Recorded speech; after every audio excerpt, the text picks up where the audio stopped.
What's up, y'all? We are live. Let's see. Dom is in here already. Beth is in here. Thanks for joining in. Let me get some things set up real quick. Hopefully, you guys caught the live yesterday with Eric Lawton of Battlebred Canines. That was real cool to talk to him and, kind of get his thoughts on dogs in general, plus, of course, the American Bully and the XL specifically. So I thought that was real cool to do yesterday. So if you guys get a chance, definitely go to the YouTube channel and catch that. You should be able to also catch it on Facebook. Um, Hold on, let me share this into the group real quick, even though I think it's already in there.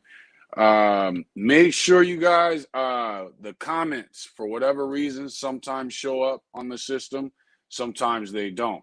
So, best way to guarantee that your comments are seen is by going to YouTube and subscribing and then following and then commenting from there. And then you guys, I should be able to see your comments and all that good stuff. Let me put that on mute real quick. But other than that, thanks for joining in. We're about to get started. Let's see. Exactly. 2 in a week. Exactly. So, you know what? Yesterday was me and Eric have been talking about doing the live and hadn't really gotten around to it. I think some of it was my nervousness on how to apply it to the bully community. And then finally it was like, you know what? We just talk dogs on here anyway.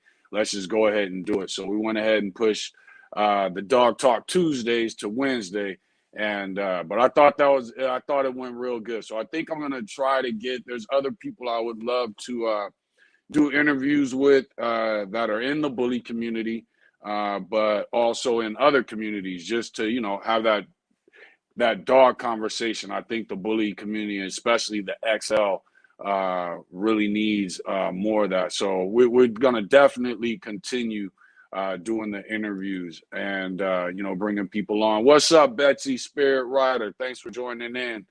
Let's see. Ray said, "What's up to everybody?" AB South Bullies, what's up, man? Thanks for joining in. Tuxedo Pit Bulls said, "Good evening." What's up, Rob? Thanks for joining in, brother. And he said, what did he say? When I get an interview, bro. What's up? You want to interview me or you want me to interview you? Because me interviewing you will blow up, dude, because they're going to try and get you on them exotics. You know what I'm saying? Somebody from Facebook said, hey, okay, so now the Facebook comments are showing, but it's not showing the name of the person. Derek Hatfield, what's up? So, yeah, if you're on Facebook, the best way, of course, you can watch from Facebook. That's not a problem. But the best way to really get involved is to go to YouTube. That way I can see who you are and see your comments.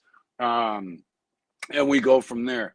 But let's see, what do we got cracking for tonight's topics? Hold on, because I forgot what they are. Let me get to the group real quick. A couple people hit me up about topics. The best way to get your topics into the group, and of course, you guys know before we end, I go through the comments and we address whatever's in there. But as far as, making your topic a main part of the discussion, one of the best ways of doing that is to go to the Giant XL American Bully Breed group on Facebook. And then, there's always a poll. That the morning of the live, there's always going to be a poll.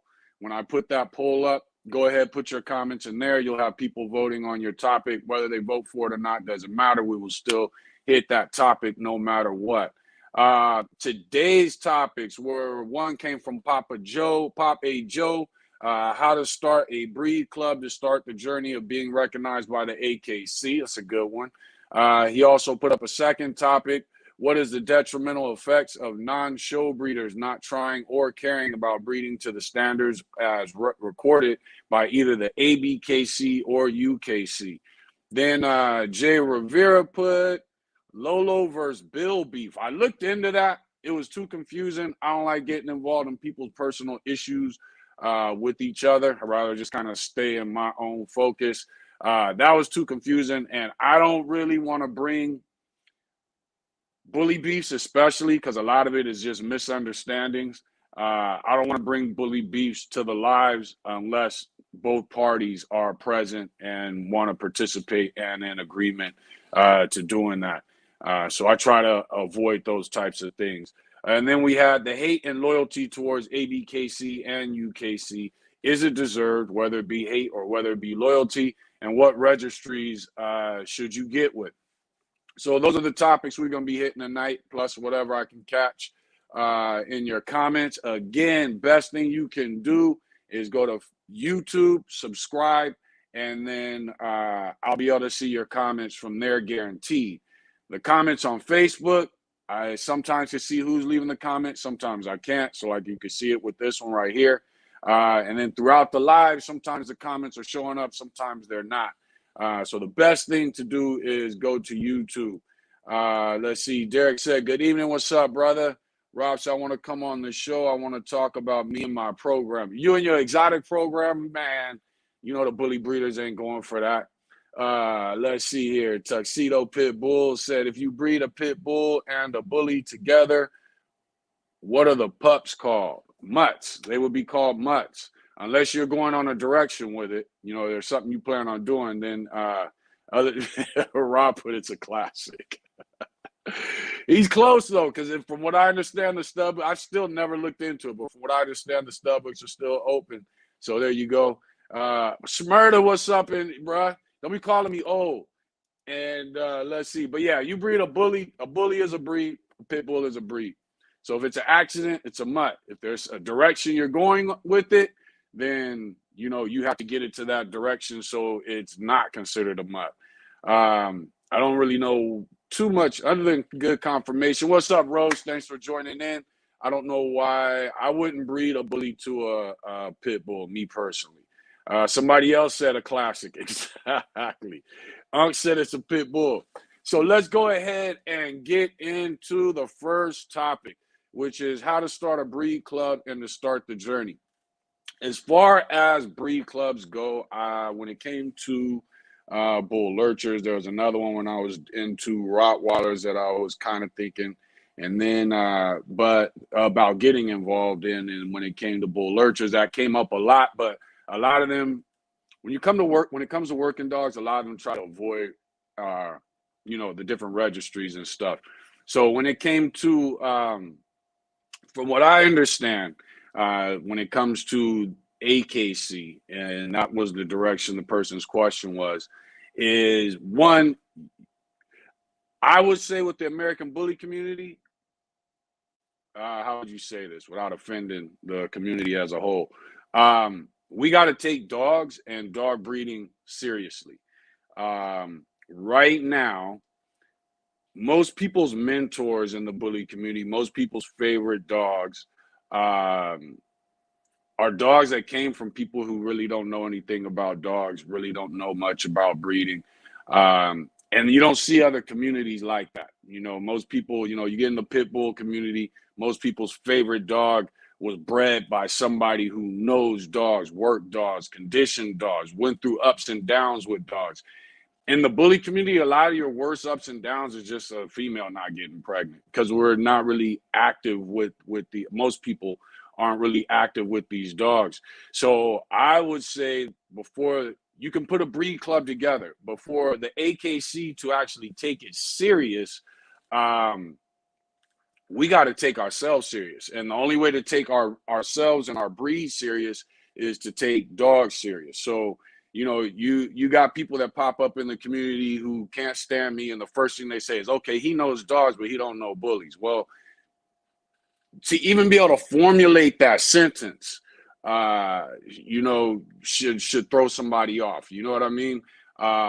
Because there isn't very much variation from whether you're breeding Chihuahuas, Greyhounds, whatever you're doing. When you start getting into dogs that were badly created or badly bred, the English Bulldog is a perfect example.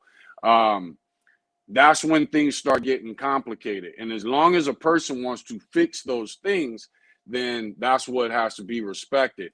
But in the bully community, we don't take dogs serious. We have people who take the bully serious, but it's almost as if it's its own species. You know what I mean? We don't take dogs serious. So we don't understand that the more stockier you get, the more weight you put on it, the more muscle that you put on it, the worse it is for the dog. We don't understand that the more you breed to this companion breed thing, which to me is stupid. I don't know why any registry has a companion breed class. The whole species is a companion species. But for whatever reasons, we took that, we ran with it. And what we've done is you got a lot of breeders that have just taken all the drive out of dogs. They open up the kennel and let the dog out. It's automatically panting after just taking 2 to 3 steps. So therefore, the dog doesn't want to move. A dog that doesn't want to move stops its learning. A dog that stops its learning and its growth becomes stupid. You start breeding it, next thing you know, you're breeding stupid dogs. We don't take those things seriously. We think that when the dog is panting and looking at us, that it's happy, and not realizing that this is a dog that there's nothing going through its brain other than the pain and discomfort that it's in. Then you got on the flip side, you got people who are breeding extremely athletic or claiming they're athletic, but they're not really athletic. People who claim their dogs are driven, but they're not driven. They're just hyper. A lot of people in this community have not taken the time to just learn dogs, when it comes to temperament, structure, ability. And therefore, we've got to start taking it serious. And, ABKC is at the forefront of this.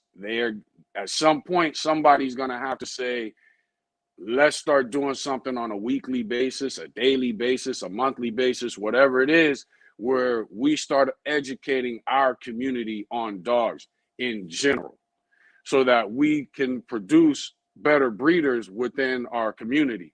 And these breeders will then produce better dogs. Right now, there's no community in the history of dogdom that the athletic dog is looked down on and the frumpy, non-movable dog is the one that's sought after. So you get a guy, he's got a classic style female, and he wants to add bone and substance. Well, rather than finding a male with bone and substance, what's the first thing they do in our community? They run to the sloppy, nasty dog. And it's, in other communities, if they had no other option, they'll go with the athletic dog or the dog that has exactly what they know they need. But we like extreme in this community. We have people who, when I first got in this community, hardly anybody was speaking on, we pushed the drive the bully movement.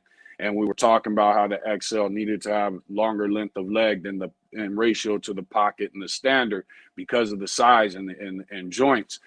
Hardly anybody was with it. Everybody bashed us. Now I'm looking around and I'm seeing more and more people talking about, okay, the XL doesn't need to be a square in the front. It needs to be a wide rectangle. You're seeing people starting to talk about, and some people were into it, but weren't voicing it due to the fact they didn't want to get bashed. I didn't really care about, the community as a whole. And when I say the community, I'm talking about the people.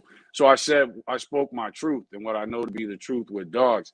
But right now we're in a community that is really struggling with where it wants to go. You got, the show breeders, you got the extreme breeders, and then you got those that want to take the breed and go a whole nother route with it. So there's gonna have to be some uniformity. So when we decide to take to the ABKC, we've got to start showing as a community that we have more knowledge of dogs and our breed. You know what I mean? Most breeders learn and know dogs, and then they have an agreement with their breed of what that breed is going to be. In the bully community, that's not what takes place. People just learn bullies by pictures and videos and what their favorite mentor tells them. But the average person's favorite mentor is a personality that they like, rather than somebody that truly knows dogs. And to back that up, in case somebody disagrees with me, the average person that has had a success in the bully community has never been able to duplicate that success. The majority of them have, even when it comes to your grand champions, the majority of them have bought a XL, had somebody handle that XL, won, and then have never been able to do it again. they don't have anybody they've sold the dog to that's they've been able to do it again. And what they'll come to you as a new breeder and they'll try to tell you, this is what you need to do to be successful in the American bully community. Okay, if that's true, how come you haven't been able to duplicate it? So start paying attention to the people you go to. But as far as us as a community, we've got to take dogs seriously. And then once we take dogs seriously, we can take bullies seriously. And then once we take bullies seriously, we can start formulating breed clubs, dedicated to the bully. Now, in order to form a breed club, from what I've always understood, is it's not a state thing. I think you can have them by cities, but it tends to be a concentrated group of people in an area. They don't want, I don't think they're looking for, from what I understand, a California bully breed club or New York bully breed club. I think the AKC looks at that like that's too big. So let's say in the state of California, which is huge, they probably want 5, 6, 7 different breed clubs based off of whatever you want to call those geographics. Once you have a breed club and you've got these people that are willing to participate in the breed club, they're willing to pay dues. You got to have to come up with bylaws. You got to come up with a direction for the club, what the club plans on doing. You got to assign positions. You have to have voting members. If I'm not mistaken with the AKC, I'm not sure about the UKC, but if I'm not mistaken with the AKC, you have to have 100 active members part of that club. The club has to have a population of dogs that's around, it might be 500. I think it might be a little less than that, but it has to be around 500 dogs in that of that breed in that club that have at least, I think it's 3 generations in their pedigree of strictly that breed. You have your crosses that you use to create the breed, you get 3 generations and you're there. And I want to say that I don't remember if it was having clubs in 20 or more states or if it was being able to show proof of dogs in at least 20 different states. I don't remember exactly how that was. But these are the things you have to establish, regular meetings, events. You have to be able to bring, and you have to have minutes taken of each of the meetings, records kept, and then you have to bring all this to the AKC and say, this is our breed. This is our club. We're also associated with these other clubs. And then that's how you get it going. Now, on the flip side of that, you figure UKC, the AKC worked with the UKC in turning the American Pit Bull Terrier into the AKC American Staffordshire Terrier. So could it be a thing where the ABKC is big enough and good enough to approach the AKC? Possibly, but then you also got to look at how we're breeding the dogs, our standards. We know they plan on putting a separation, if I'm not mistaken, it's 1 inch. But when the AKC says you have 4 different classes, 2 of the classes are the same height. One just has less bone than the other, which means we're talking about human preference. And then your classes are divided by 1 inch, which means the average person who's looking at it can't even tell the difference between a tall standard and a short XL. I don't know that they're going to take that serious. On top of the fact we call our dogs pockets and XLs, I don't know that, they're going to take that serious. So as a breed club, once one does get started, before we approach the AKC, all these things have to be thought about. When we put a separation when there is finally a separation between classes, is 1 inch enough? Is naming our dogs pockets and XLs, is that appropriate when in the dog world? Because those terms don't exist in the dog world. And that's what I mean about taking dogs seriously, and then so that we can take our breed serious. So those are things that are going to have to be discussed and thought about. The classic and the standard being the same size, the same height, but one has less bone than the other. And we kind of know that the previous standard is now today's classic. How does the AKC look at these contradictions within our breed? And we actually have them written down. You know what I mean? It's not like we're doing this by the seat of our pants. It's actually written down in a manner that other dog people look at it as incorrect, you know. So it's like there was thought put into this, and yet it ain't necessarily correct. Now, in defense of the ABKC, it is a new breed. And I know people get tired of hearing that, but it's only 30 years old. It is a new breed. So there is a sense of, I think, uniformity that Dave was trying to obtain when they, not just Dave, but the guys at ABKC that tried to, you know, get something out there and to the people as far as a written standard. You know, I think there is, I think there's some things to say on their behalf as far as trying to get it together. You know, allowing the pockets and the standards to breed the standards and the XLs, trying to get some type of consistency and uniform pedigrees. But when it's all said and done, even us talking about the breed like it's all the same breed, when it's obviously not. The XL is not the same breed as the standard. Similar, very close, but not there. The standard is not the same breed as the pocket. The classic and the standard are the same breed, but the problem with those two is they're the same height. So, you know what I mean? You've got people who are putting out litters that have classics and standards in them, let alone the fact that some people even have XLs and standards or standards and pockets. So that's another thing that's got to take place. We've got to start having consistent litters. Right now, we're a breed that is very much focused on one dog, that dog that stands out. But a lot of times we don't see the litter mates. Some of your favorite dogs, you've never seen their litter mates, you know, and that was one of the things that was hard for me to get involved, you know, initially in the community, because so much of it was based off height, and the height was considered so normal that people weren't recognizing that this was extremely based off height.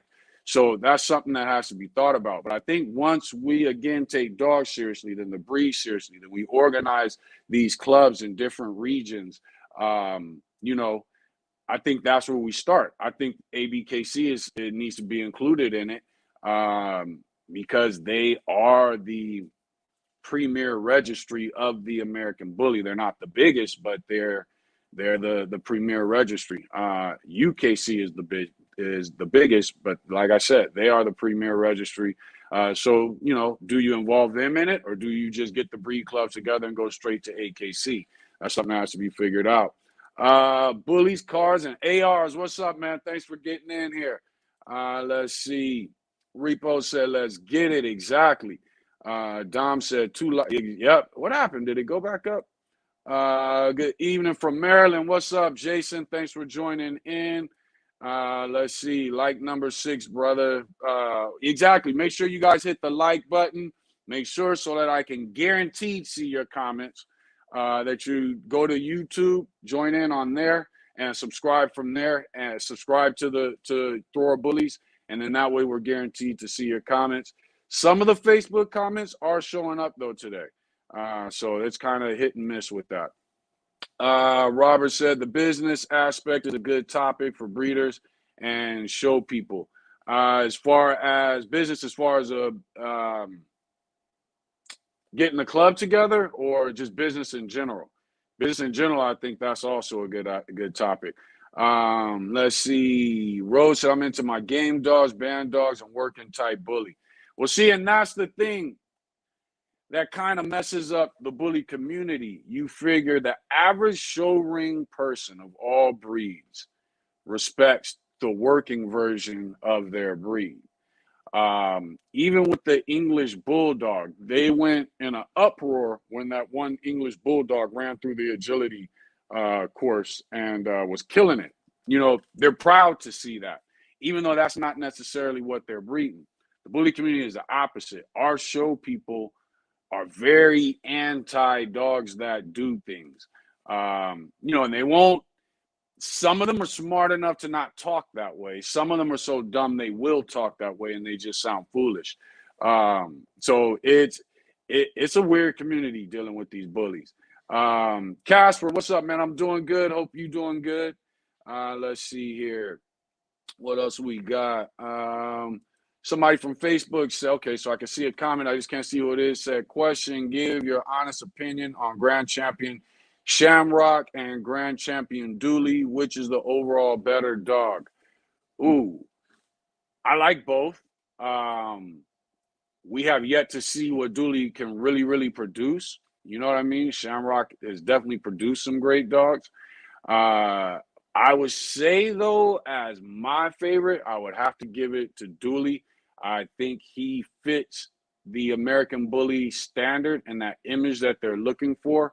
But I think he fits it cleaner than Shamrock. That's not to take anything away from Shamrock, but I just think Dooley makes a great bully and a good dog. Shamrock makes a great bully and a good dog also. But I think as far as the bully goes, I think Dooley, in my opinion, is a better specimen. Let's see, Rod. No, we're not. Yeah, actually, because I know you put your exotics on treadmills, so we might have to start a drive the exotic movement. And let's see, Repo said, no doubt. Beth B said, I'm pretty sure there's one main breed club for the King Corso. Only a breed club can change the breed standard, not a kennel club such as AKC. Well, that's the other thing, because the breed club is actually full of breeders who are talking about things that are going on with their breedings. So they will make adjustments or say adjustments that need to be made to a breed standard. Perfect example, for whatever strange reason, the poodle, from the standard to the miniature to the teacup, is finally starting to admit that, hey, it's not the same breed. We need to change our standard according to the size of the dogs.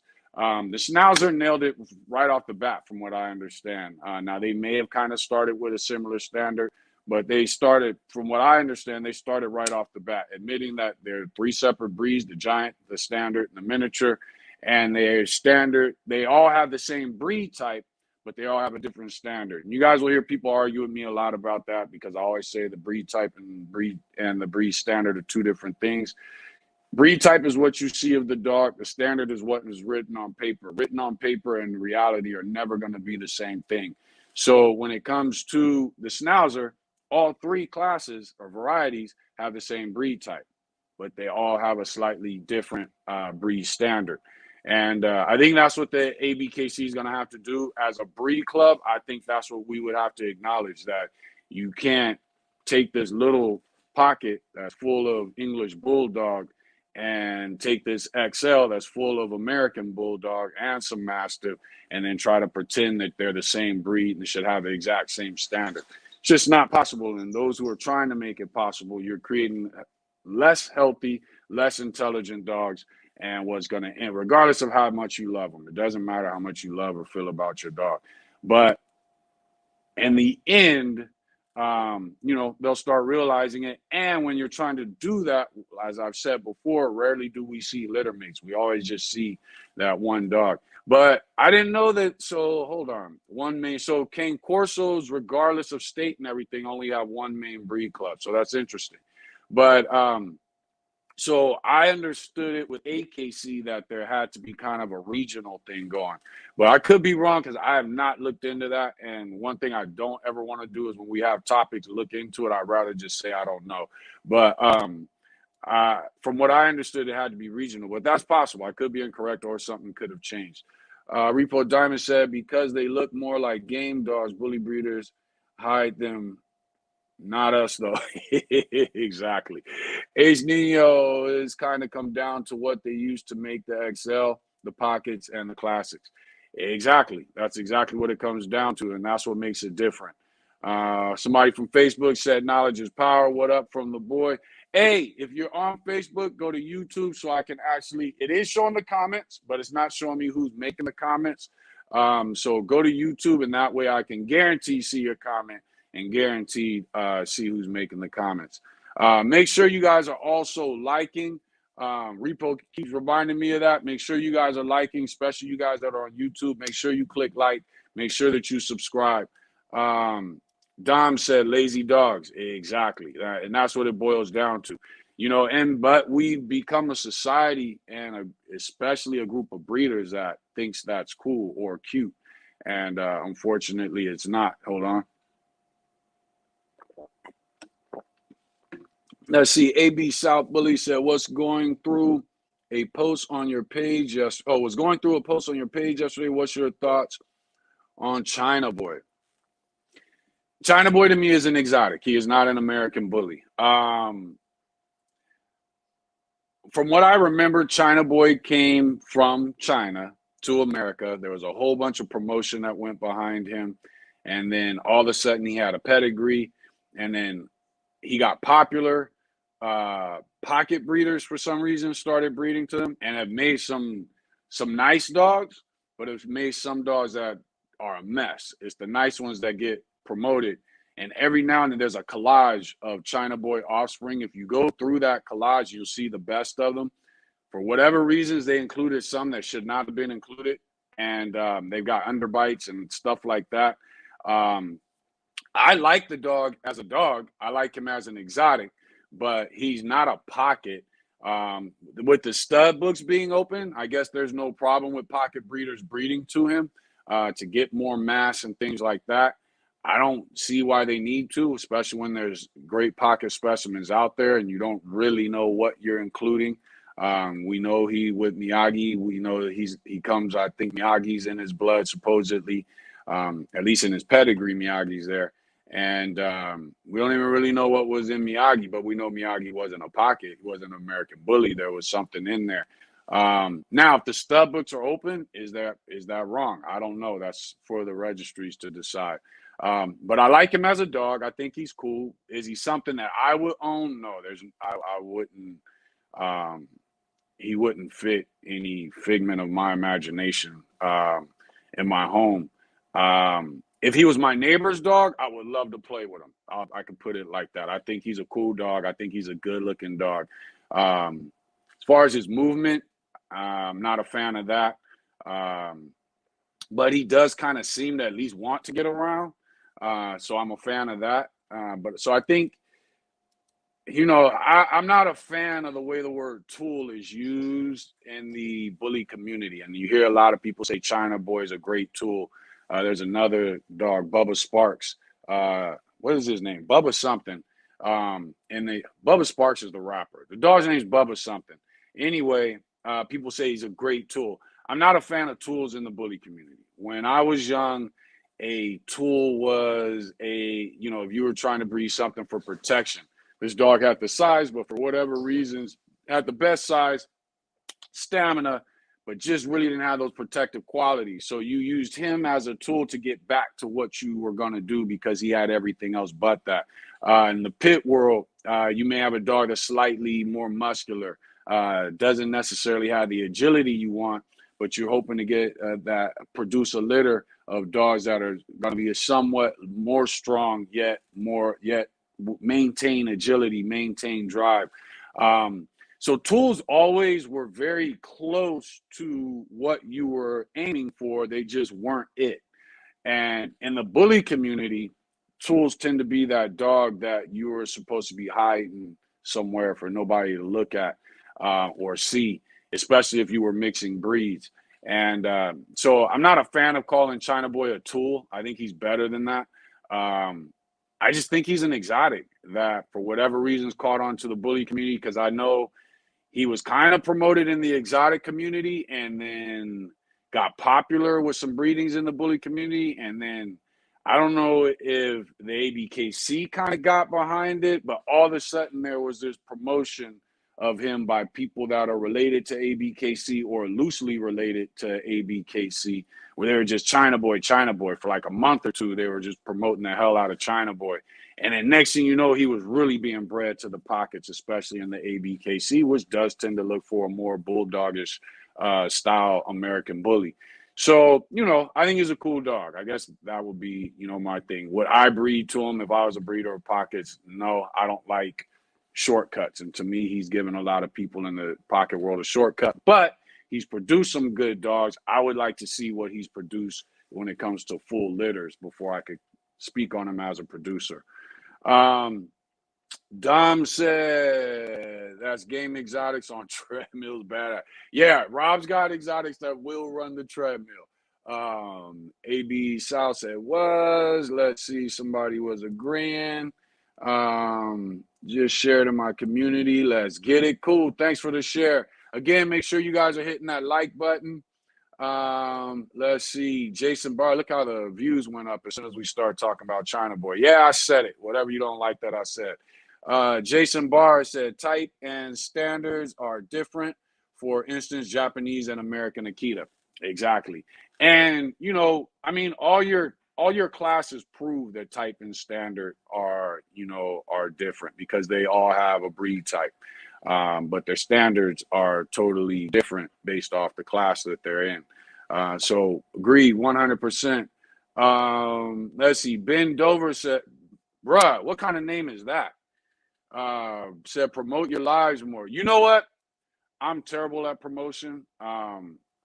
We're kind of, even with our litters, I mean, we haven't really had to promote them because we haven't been, doing any, I guess what you call social media sales. Everything's just kind of been word of mouth. But yeah, I'm terrible at promotions, and it is something I need to work on. And actually, the guy Robert McCormick is somebody who has given me ideas when it comes to promoting. He's real good at promoting, getting stuff out there. And if you go to the beginnings of our YouTube, you'll see a 4 or 5 part series, marketing series, where it's me, Rob, and Andre Smith from BGK. And we just talk about they both kind of throw ideas out there for people to learn when it comes to marketing your dogs. And we break it down. I think it was social media, taking pictures, websites, and just how to manipulate all that to your advantage. I myself, though I was the one questioning and asking them questions, I need to go back and watch it. Somebody from Facebook said, why don't nobody talk about Grand Champion Rockamania? He's a great specimen. I think he's talked about a lot. He's talked about more than any dogs that I can think of. Now, one of the issues I know have come up is I want to say he proved it wrong. I'm not sure. I might have him confused with somebody else. But I want to say there were some health issue things that came up.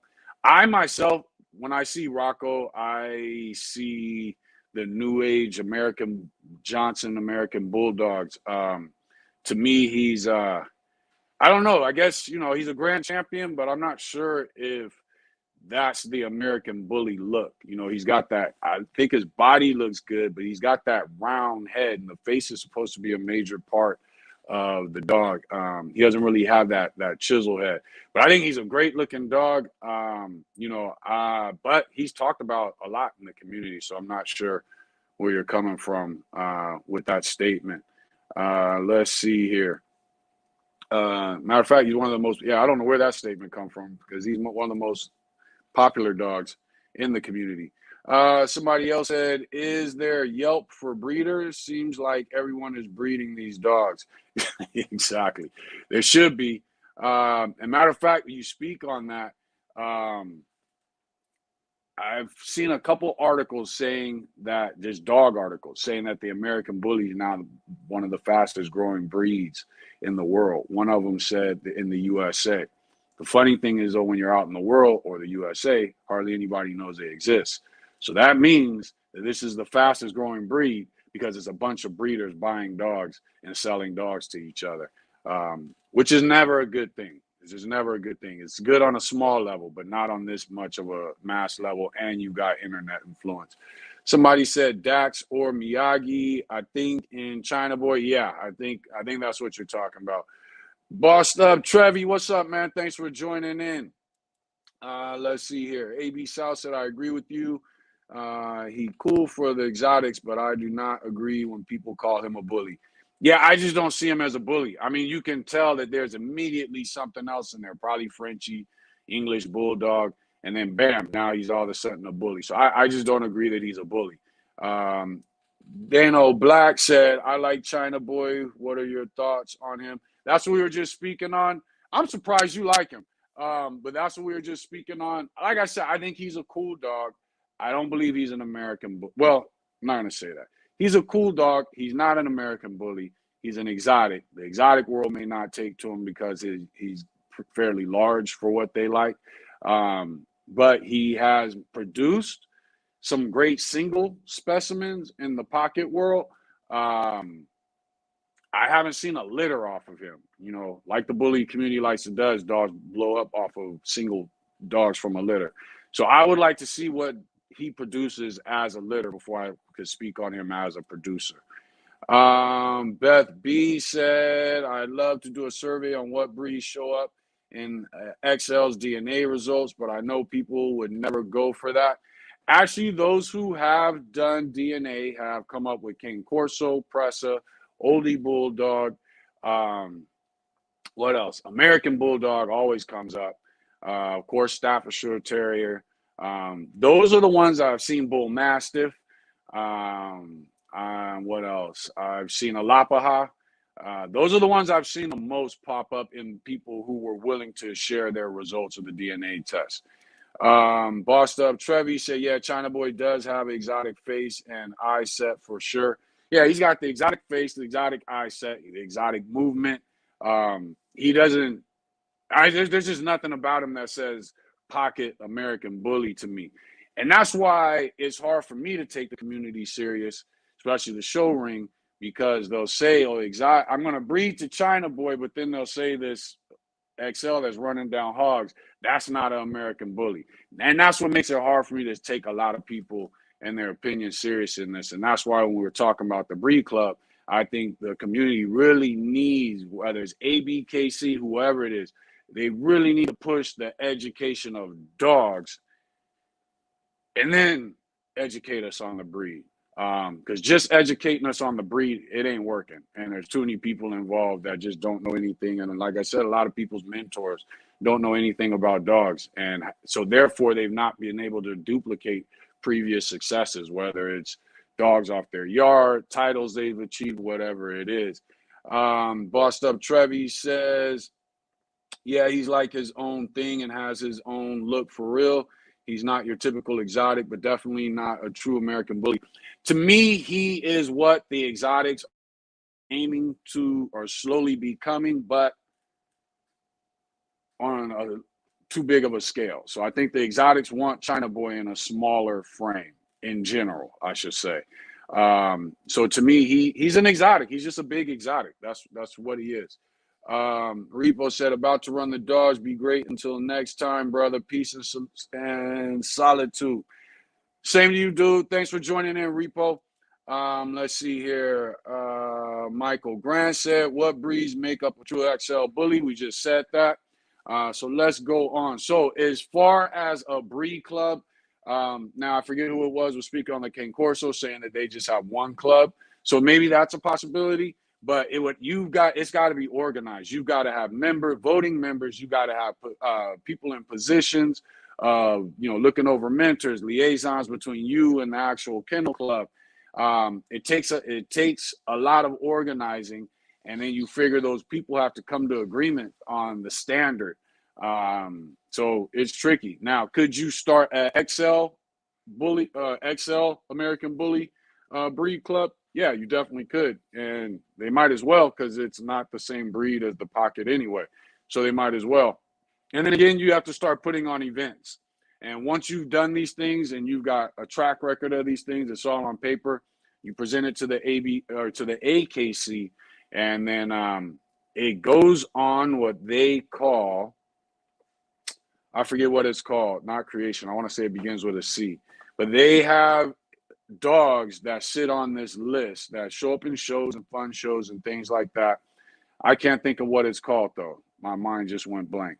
But they haven't been yet admitted to the AKC, but they're part of the AKC in this bracket, whatever that bracket is called that I can't remember. Next topic. What is the detrimental effects of non-show breeders not trying or caring about breeding to the standard of ABKC or UKC? I don't think there's a negative effect. I think that question was from Papa Joe. I don't think here's the thing. In the history of dogs, you had all these great breeds. So for about 25,000 years, breeds were constantly being produced. And then all of a sudden, people decided it was easier to show our dogs to the public and have meeting places where we could show our dogs. So if you were breeding mastiffs, hunting dogs, whatever you were breeding, whatever working dog you had, terriers, whatever it was you were doing, they met up and they would have these dogs out exhibited. Here's a female. I got some pups right here if you want to buy some. If you don't want to buy some, I live 10 trees down the road, or I'll be back here at next month's showing. That's how shows were organized and initially created. But it was typically farmers looking for a working dog, herders looking for a herding dog, hunters looking for a hunting dog. Various people showing up, and they could meet up with these people at these gatherings and see the types of dogs that they have. Then registries got involved about 200 years ago, and dog shows became a thing. And registries didn't have anything to lean on like the dog breeders did. The dog breeders could lean on the fact that their dogs were performing. They had the pedigrees. The registry said, okay, turn your pedigrees over to us, and we'll keep track of them for you. We'll put them in these filing cabinets. Now it's databases, but we'll put them in these filing cabinets. And anytime you want to register dogs, we'll keep track of all that for you for a fee. Dogman said, yeah. And registry said, matter of fact, we'll even put on shows for you. Dogman said, yeah, cool. Then at some point, the registries separated themselves from real dogmen and started aiming themselves after dog fanciers and pet home people. And then dog fanciers and pet home people became breeders. And when they became breeders, they started taking these dogs and their standards and breeding them to their preferences. So the Afghan, the Golden Retriever, the Labrador, all these dogs became slightly heavier, slightly thicker bone, more luxurious fur, more angulation. Everything was focused on the looks and appearance of the dog. What people began realizing is over time that show breeders never wanted to admit was they were creating less healthy dogs. The dogs looked beautiful, but they were less effective, they were less able, they were less healthy, they were less intelligent than their working counterparts. But this didn't matter to the registries because they were making so much money off of it, because now they're making money off the working dog breeders, and they're making money off the pet dog breeders who choose to enter their dogs into show rings, conformation show rings. So now you got these two groups of people, and the registries don't give a damn. They're making money off of it. As the registries kept going, the working dog breeders kind of realized that whole show thing ain't for us, because we can't win against them, because my dog is bred to do what my dog was initially bred to do. Their dogs are being bred to win in a show ring. And then all of a sudden, the judges were no longer working dog men. They were pet dog owners who were now breeding working style dogs to a show ring aspect. A lot of people don't like when I say it, but to me, there's two types of dog owners. There's three types of dogs: strays, pets, and working dogs. Working dogs work by challenging other living things, be it sheep, a dog fight, a boar, hunting rabbits, deer, doing protection. Working dogs challenge other living things. If a dog goes to sniffing for cocaine, that's not working dogs. That's an activity you chose to put your dog in that works to the advantage of the government. So you have your working dogs, you have your pets, and then you have strays. In the pet category, in the working category, you have hunting, racing, unfortunately fighting, protection. You have all these things. And when I talk about protection, I'm talking about civil protection. I'm not talking about your, just doing the bite sleeve. I'm talking about true protection. The dog that will bite you is not going to back down, and the harder you fight it, the harder it's going to fight you. So protection with dogs that have an actual civil drive. With pet dogs, you have bite work, show ring, agility, stay at home, these other aspects. And then you got strays. They're not owned by anybody. But those are really the only three categories of dogs. Then you could also, of course, you got your dingoes, the New Guinea singing dog, Carolina mountain dog, dogs that live in the wild. So I guess that makes four categories. But so when the show ring came along and started dominating the rhetoric in the dog world, the dogs got worse. So they became less healthy. The English bulldog was never a working dog. It came from working bulldogs created for the show ring. And now it's one of the least healthy dogs there is. The pit bull was a working dog, not a show dog. Was very much known for not biting the human hand, was extremely tolerant during the human hand so that you could break up fights without getting bit. It became a show dog. They removed gameness, not realizing what it was intact with. And next thing you know, you got the American Staffordshire Terrier, and the dog is popular for biting dogs. It's just called a pit bull. But 9 times out of 10, when you look on the news and see a pit bull that bit somebody, it's not a pit bull. 9 times out of 10, it's an American Staffordshire Terrier, or some blend of American Staffordshire Terrier. So the show ring never took into account these things. It never took into account that when we think bigger bone looks good and more luxurious fur looks good, there's things that come along with that are negatives. So I'm not a believer in breeding to that. I believe you breed to the standard if you want to win shows. I believe that when you take a breed and you decide to breed, if you're not deciding to enter into show ring, then you need to breed for breed type, not necessarily for the written standard, especially because written standards of many breeds tend to change. And what does it tend to change to? The better version of that breed. And what does the better version of that breed tend to be? A dog that wasn't bred to the standard. Whether it's the Cane Corso went through it, the Dalmatian went through it, the German Shepherd is going through it now because of the extreme messed up angulation with the show lines. With a lot of the show line dogs, and they try to hide them and take the best one and put it in the show, not showing you the pups from that same litter, that their back legs are almost, the ass is almost dragging on the ground. When it comes to the English Bulldog, what are they looking at now? They're starting to see that say that they might have to incorporate the oldie bulldog into it to get a healthier specimen, then breed it back into bulldog lines. The French bulldog has a group of breeders that are looking at it, that the Frenchie is getting too extreme, and we need to do something by trying to possibly get leaner versions of it and then breed that back into the line. What they have talked about doing was using Boston Terriers. So breeds go through this. Working dog breeds never go through that, ever.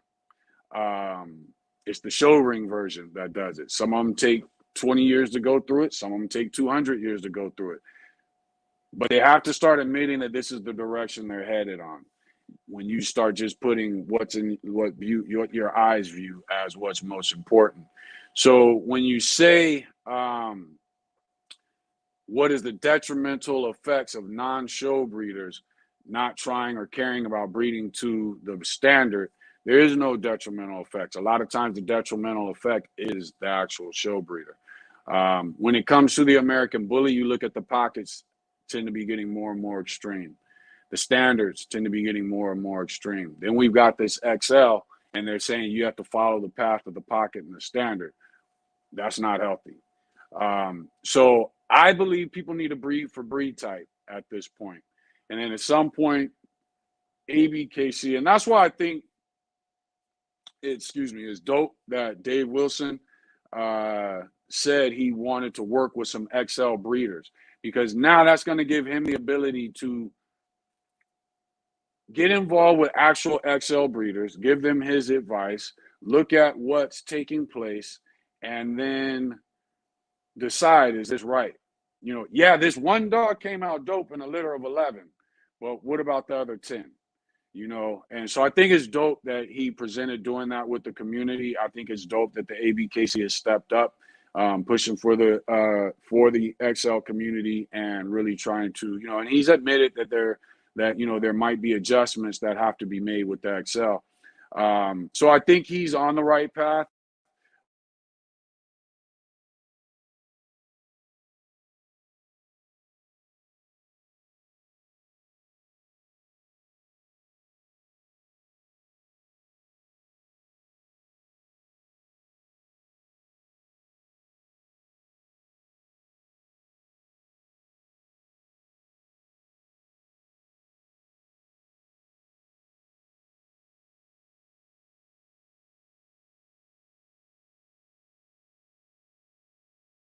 Not sure. Okay, there we go. All right, get down, girl. What's up? You want to say hi to the people? Get down. Ah. All right. So I'm not sure if be careful on that, girl. So I'm not sure. I am. It does look like they're trying to get headed in the right direction. We'll see how it goes. Um, what shows we talking about? Not sure. But now, so as far as that topic goes, I think people need to breed type. I think when somebody posts and says this is the standard, who has a dog that looks like it? For whatever reasons in this community, there's so many people that are kennel blind. We'll get 30 people that have dogs that look nothing like that. You can even get somebody that says, I want to see XLs that are 22, between 22 and 23 inches. People will post XLs that are between 20 and 21 inches. So there's going to be an internet ignorance involved in this breed. I don't know what you do about that, but I don't believe that breeding for the standard is what makes the best dog. Breeding for breed type is what makes the best dog, and breeding for the standard makes the best show ring dog. But sometimes the show ring dog is not what's best for the breed. So I think breeders, again, need to learn dogs, take dogs seriously. Breed your American bullies based off of what you learn, and look at what you're getting in your litters, not the one pup. Breed based off your litter. So if you had a litter and this dog was great and this dog was terrible, breed based off the terrible dog so that you can get better litters. And that's what we need to focus on in this community. So that, I think we just need better breeders. I don't think it's a matter of the show ring or breed to the standard. We need better breeders breeding for the breed type of the breed. And I think that's where we get ahead. Let's see, what other comments do we have? Jason said, my bitch is UKC. Should I also get her ABKC registered? All right, well, that's the next topic anyway. What is, oh no, the hate and loyalty towards ABKC and UKC, is it deserved, and what registry should you go with? You guys are dog breeders. You should have no loyalty to any registry whatsoever. Your loyalty should be towards your yard. The UKC standard and the ABKC standard are close enough that you should just be breeding in your yard. You don't need loyalty. As far as what registries you should go with, ABKC is the premier registry of the American Bully. UKC is the biggest dog registry involved with the American Bully. So in my opinion, you should be registering your dogs with both. I also feel if your dog is registered with UKC, it needs to be, as a pit bull, it needs to be crossed over to American Bully, because every time you put pit bull down, you are paper hanging. So UKC American Bully, ABKC American Bully. I like what I've seen with what's Kev Green's registry, BRC. I like what I've seen with them. I do believe there's a lot of people that, for whatever reasons, they're with the ABKC and they hate the UKC. Here's my thing when it comes to UKC. They are involved in all kinds of dog breeds plus pit bulls. Then all of a sudden they find out that there's a bunch of people registering these Amstaff mixes as pit bulls just so they can have paperwork and pedigree lineage. But these dogs are crossed with English bull, from English bulldog to Frenchie, all the way up to Great Dane and Bordeaux's. So they try to give some wiggle room. ADBA kind of figured it out quick and got with the working bulldog thing. Now they have American Bullies. The UKC then said, okay, so we kind of hijacked them. The UKC said, okay, go ahead, we'll run bully a legitimate breed. You need to wash your dogs over to, and remember, my phone might go out in the next few minutes, and then I'll be right back on. I don't know why it always does that at like an hour and 20 minutes. But they said we need to bring need you guys to separate your dogs. Some people are unwilling to do it. So the UKC is in a sticky situation. Also, they have taken on a breed that has a variety of sizes. You got the pocket, the standard, the classic, the XL. So the UKC is the 17 dogs. They got grand champions in the UKC that are XL size dogs. Matter of fact, Prince Charmer is a UKC grand champion. He's 24 and a half inches. That's an inch and a half over ABKC's written standard for XL. So they got to figure out what to do with this. I do know that there was a period of time where UKC judges were going to American Bully to ABKC shows to kind of get an eye on what they were looking for, things like that. For whatever reasons, the UKC hasn't split them into classes. I think that is due to, one, they might be waiting on the ABKC to do something, make legitimate dog moves, not bully moves, but dog moves. One of those moves might be giving the classes a legitimate name. Get rid of pocket, get rid of classic, get rid of XL, and you have the miniature American Bully as the pocket. You have the standard American Bully, merge the classic in with that, and then you have the giant American Bully rather than the XL. There's no separation between the classes. There's a division, but there's no separation. And even now, we know Dave Wilson's talking about an inch. But if I'm UKC, I'm looking at an inch like that's not enough. I don't know if they're saying an inch so they could keep people involved. I don't know if they're saying an inch so that they could still fit the groups that bring money in. I don't know why you would have classes that are only an inch apart. So that I'm not sure. Now, one thing that would make sense with an inch is right now you have 3 inches to hit each variety. So you've got 3 inches to hit the pocket, 3 inches to hit the standard, 3 inches to hit the XL. If you remove 1 inch off the top of that, that puts an inch between each class, and it gives you 2 inches to hit the class you're looking for, and that might work. The problem with it, though, is you're still having inconsistent litters, because that means now I've got 2 inches to hit this goal. If I fall between, so let's say the standard goes from 17 to 19 inches and the XL ends up going from 20 to 22 inches. My dog comes at 19 and a half. Now I can't show it.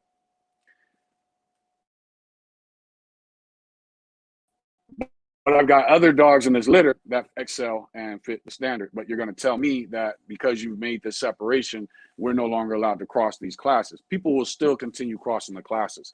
So there needs to be a true separation. And I think once ABKC does that, UKC probably will start getting more involved with that. But if ABKC doesn't want them to get involved, then ABKC may never do it. But I do think the minute ABKC makes those changes, the UKC will start having separate classes. But if I'm ABKC as a business, I might not make those dog changes because I don't want the UKC to get involved. Or UKC might beat ABKC to the punch and do it themselves. So that's all going to be interesting. But yeah, I don't really get the loyalty with the registries. I think you should be participate. People hate the UKC because I don't know, that doesn't make sense. Oh, because their dogs aren't as don't have the same mass that the preferred in the ABKC. Okay, cool. They don't. So what? Why hate them? It's the biggest registry there is involved in the bully community. Some people hate the ABKC because they feel there's too much politics and things like that. If you're not in the show ring, then it is what it is. Why care? And at the same time, if there's a lot of politics and homie benefits, then I don't know, produce a dog that makes it so that it's obvious they were hating. That's just the way I look at it. Or that they were looking out, or they had favorites. I just don't understand the hate towards. I think ABKC is in a very sticky situation because they are somewhat of a breed club and a registry at the same time. And that's got to be difficult because they got to be out in the forefront of everything that's going on. Let's see. So I say go for both registries. I also like what I see with BRC. So check them out. Let's see. Boss Up Trevi said dog shows serve a specific purpose. Right. They serve a purpose for people who are into dog shows to see who can get closest to the written standard. That's the purpose of dog shows. It doesn't produce the best dogs, but it's a game you can play to see whose dog fits the standard the best. Just like when you go dock diving, they have to jump off that little ledge, the off the dock. That's part of the game. The written standard is part of the game with the dog show, and that's the purpose. But the dog show's purpose has never been to actually better a breed.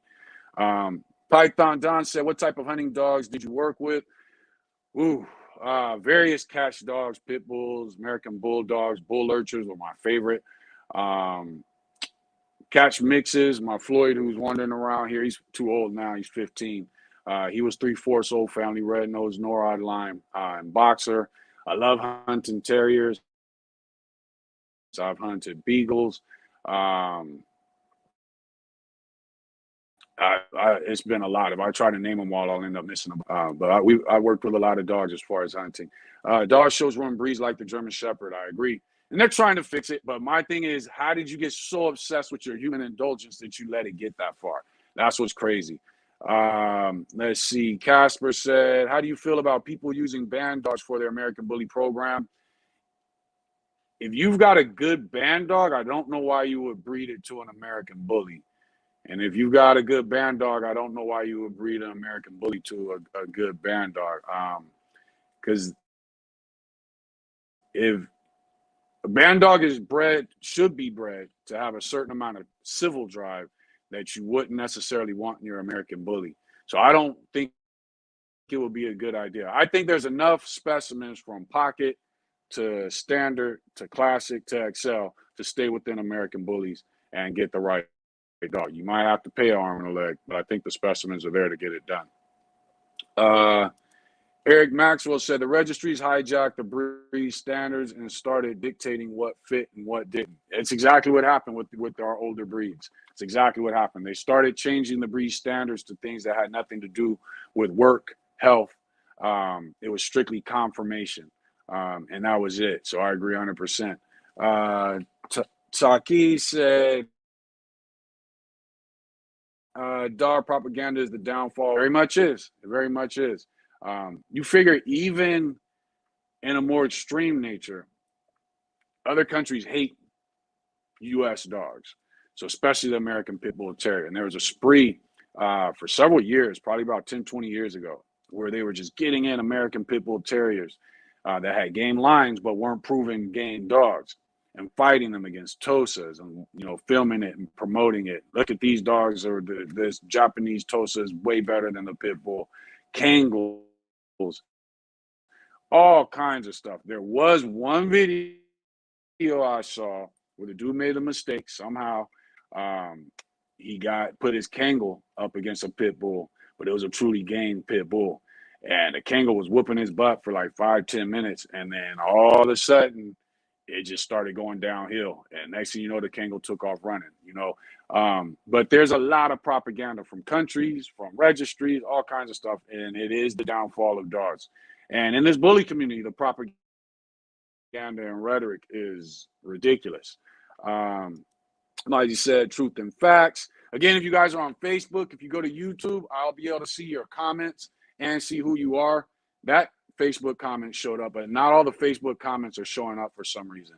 Naheem Scott said, what's your recommended amount of times to stud your male bully out a month? I think, from what I understand, a male should be able to breed twice in a day, no problem. But then there's a recovery period. So it's almost like a bank account. There's money in there, and you could take out some money today, you could take out some money tomorrow, but you're still replenishing it. I don't know what the recovery period is for, getting all that sperm and semen back up. What I would say from what the people that I've known, and this was dealing more with working dogs, is they would do 2 breedings a week. So I guess that would be 8 breedings, 2 breedings a week. So that would be 8 breedings a month. And they would try to space them out to give that dog time to recover, get his nutrients up and everything like that. In the bully community, you know, some people, the reason their females aren't getting pregnant is because they're getting sperm from a dog that just got pulled 3-4 times. And no idea of it. So that's I would say to guarantee your customers as a stud, twice a week you should be good, and then give him a week off. You know, for after about a month, give him a week off. You know, make sure his nutrients is up, he's being fed right, he's in shape, and then, you know, go at it again. Let's see. Ace Nino said, "Why did they take away the extreme class?" Excuse me. From what I understand from John Easterly, who was a part, if I'm not mistaken, he's the one that wrote the standard of the American Bully, or the original standard of the American Bully. I could be wrong with that, but he always stated there didn't need to be extreme class because the breed was already extreme. And the extreme class, it didn't make sense because it's the same height as the standard. So you can't, in the dog world, you don't have classes within a breed that are the same height. So you have the classic, the standard, and the extreme, which was the same height, but 3 different dogs in the same class.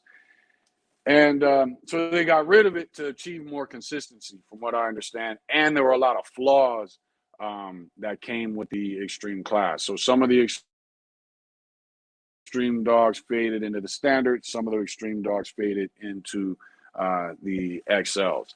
So there were a lot of flaws that came with it, and the dogs are just overdone. That's still, you know, some people still like that. They still breed to it. But the dogs are overdone, and they, at least now you can say, okay, this extreme dog is a tool, even though that's not really what a tool is supposed to be. But then it was its own class, so people were just breeding mess to mess to mess to mess. And, you know, morality's gone downhill these days, especially in the bully world. And let's see, A said, can't hear you. Okay, you guys should be able to hear me now. Somebody said was breaking up. So that means you can't cross. I think the stud books are open and you can cross. I'm not 100% sure on that, and I keep forgetting to look that up. But as long as the stud books are open and you can single register dogs, then that means you can cross.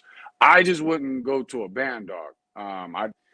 What breed would I go to? If I was going to breed a bully to another dog to get back into bullies, I would probably go a real good Borbell.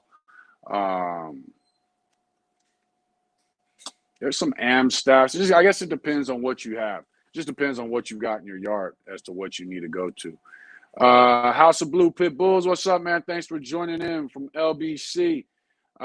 Ace Nino said a breed for that height separation now. Oh, I breed for that height separation now. I like all my females to be the same height and my males inch taller. I'm the same way, and that's what we're aiming at. Is probably within the next 3 to 5 generations, having our females consistent, our males consistent, and just 1 to 2 inches away from each other. That's exactly what we're looking for as an end result to our yard. I also kind of breed with the height separation in mind, but we don't know what direction they're going to go. The XL could get an inch smaller. If he said they're only going to put an inch between each class, they can put an inch between each class, which makes the XL go from 21 to 24 inches. Or they could just take an inch off of each class, the top of each class, and only give you 2 inches to hit it. So like the giant schnauzer, I want to say it's 25 to 27 inches. You only got 2 inches to hit your mark. If you fall below it or above it, you're out. So I think the ABKC might do that. Just take an inch off the top of each class. That way there's an inch separation. And most breeders breed whatever class they're into. They breed it for the smallest version of it anyway. So they're not going to miss out on any money by doing that. So I kind of think that might be the route they'll go. Me personally, I'm not breeding. Like I said, I'll breed for breed type, but I'm not breeding a 22-inch male. Floyd is what, 19, 20 inches? Like, you know, when you use the word XL, I want to see something that's extra large. And that's not, a 20-inch dog is just not extra large. So, you know, so we'll see what they do. We'll see. But he also did state, when I say he, I'm talking about Dave Wilson, also did state that the height of the dog doesn't matter as long as it maintains breed type, then it can still win. Rutherford from the show ring that shows Cocker Spaniels came on my channel trying to criticize me. Why? Well, yeah, but you know what? That show ring people can be that way. Boss of Trevi said agree. Boss of Trevi said thoughts USBR. I don't. Okay, the show that I the USBR show, the Big Cinco de Mayo show. I like what I saw with the dogs. I do know when it comes to newer breeds, USBR kind of takes on anything. I hear a lot of ABKC people knock the USBR.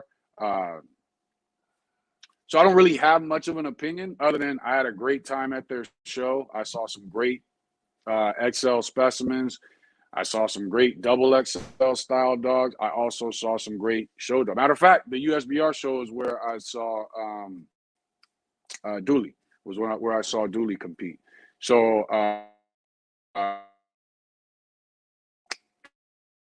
and the dog he competed against, I don't remember his name or who the owner was, and the show before that had some great looking dogs. So I give them credit. You know what I'm saying? I think their judges know what they're doing. But for whatever reasons, people knock USBR. And I think that's because in the past, they may have, you know, just kind of taken on a lot of different types of breeds and breed mixes. Beth B said, what's the UKC doing to incentivize people to change their dogs from APBT to American Bully? I don't believe there's an incentive. Matter of fact, you have to pay for it, which is another $15 to $20 or $30. So there really is no incentive. I do believe at some point UKC will crack down on it. So I think right now they're letting ABKC do their thing. They're letting breeders do their thing. We're giving you the option to have your dog switch to American Bully. And then I think at some point they may decide the stud books are closed on the American Bully. And now we catch your dog as a American Pit Bull, you lose your papers. That's what I would assume they've done. They will do. I know several exotic breeders have been caught by UKC because they also register their dogs as pit bulls. And they just get pictures off the internet and stuff like that of pit bulls. They send it in and really the paper's on their exotic. But when UKC found out about it, you know, there was a couple major exotic dogs that were kicked out and lost their papers. So I assume they'll do something similar with the American Bully. I don't know if they'll wait for people to report it, or if they will go ahead and, you know, take it upon themselves to start looking into the dogs. We'll see. Mike B, much respect from Long Island. What's up, man? Thanks for joining in. How Blue Pit Bull said, more per hours. UKC, a lot has to do with the Merle movement. Yeah, the UKC will not allow Merle dogs because it's not natural to the breed or breeds used, except for maybe the Alapaha. And since that's not the majority of it, and it's especially in this breed, we have a lot of inexperienced people, you know, wanting to breed Merle in whatever shape, form, or fashion they want to breed it in.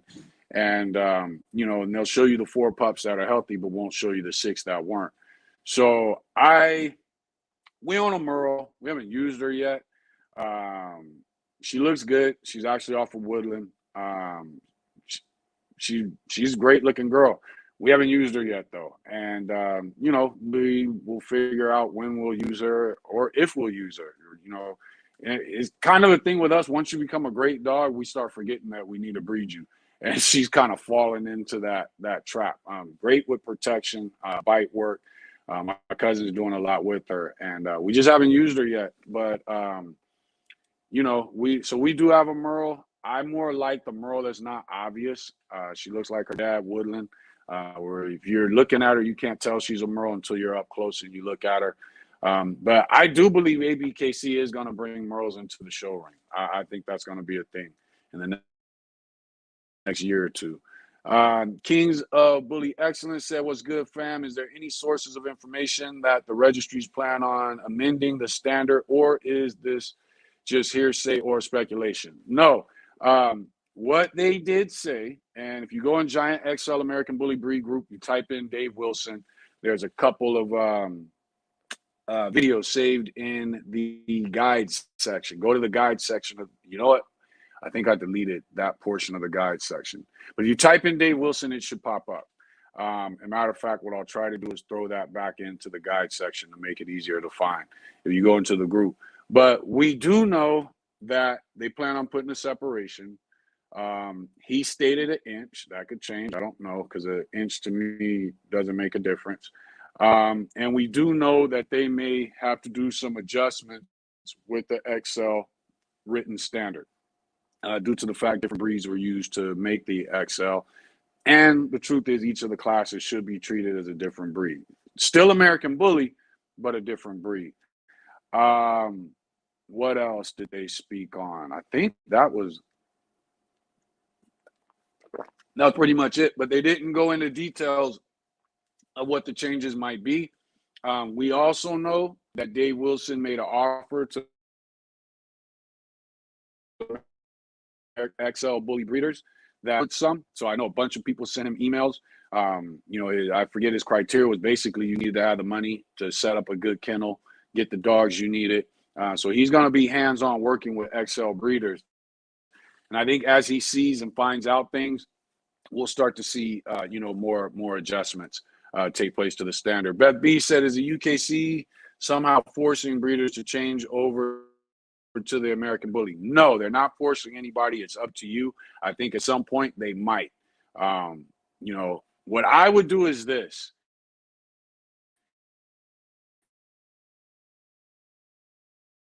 You hear that you stuck with registration, I would hurry up and get your dogs crossed over as American Bully, because at that point, that means you can have somebody that don't like you report you to the UKC as having your dogs registered as a pit bull, and next thing you know, your dog's no longer a pit bull or American Bully with the UKC.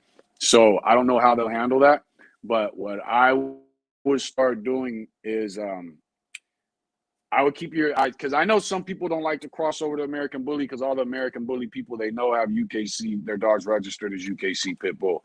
I would just say this: you got to be honest with yourself and know that every time you put pit bull on your litter's paperwork, you're paper hanging. So in the eyes of it doesn't matter why you're doing it. The fact is that you're doing it. So if you're in a situation where every time you turn around and you find another breeder or you see another dog, it's UKC, am I stalling? It's UKC. Every time you find a dog is UKC registered as a pit bull, then I would just say, keep your ears and eyes open. Start maintaining a line of communication with the UKC to verify, what they plan on doing or what they might do. But I think everybody needs to get their dogs crossed over.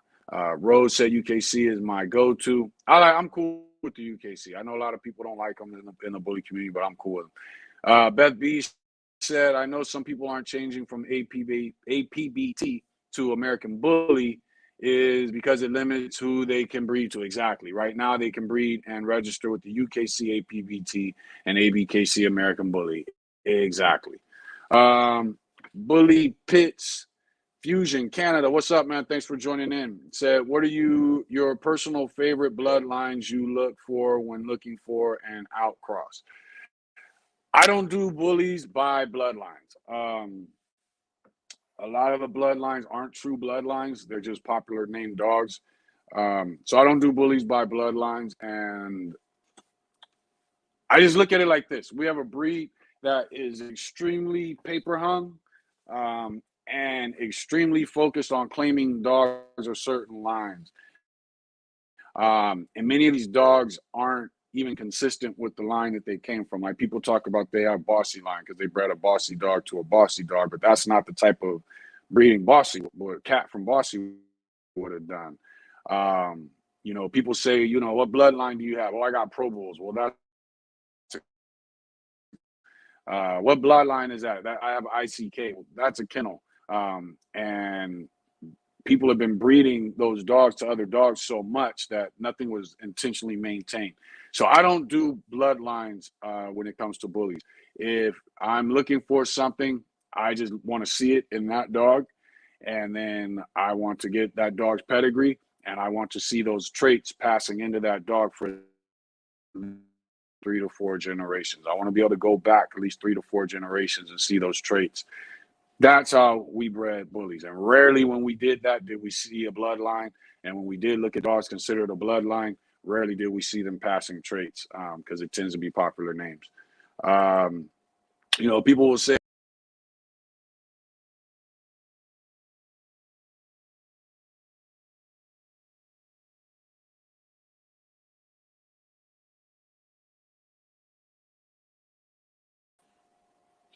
what's up, y'all? I'm back. I don't know why it does that every live and right around the same time.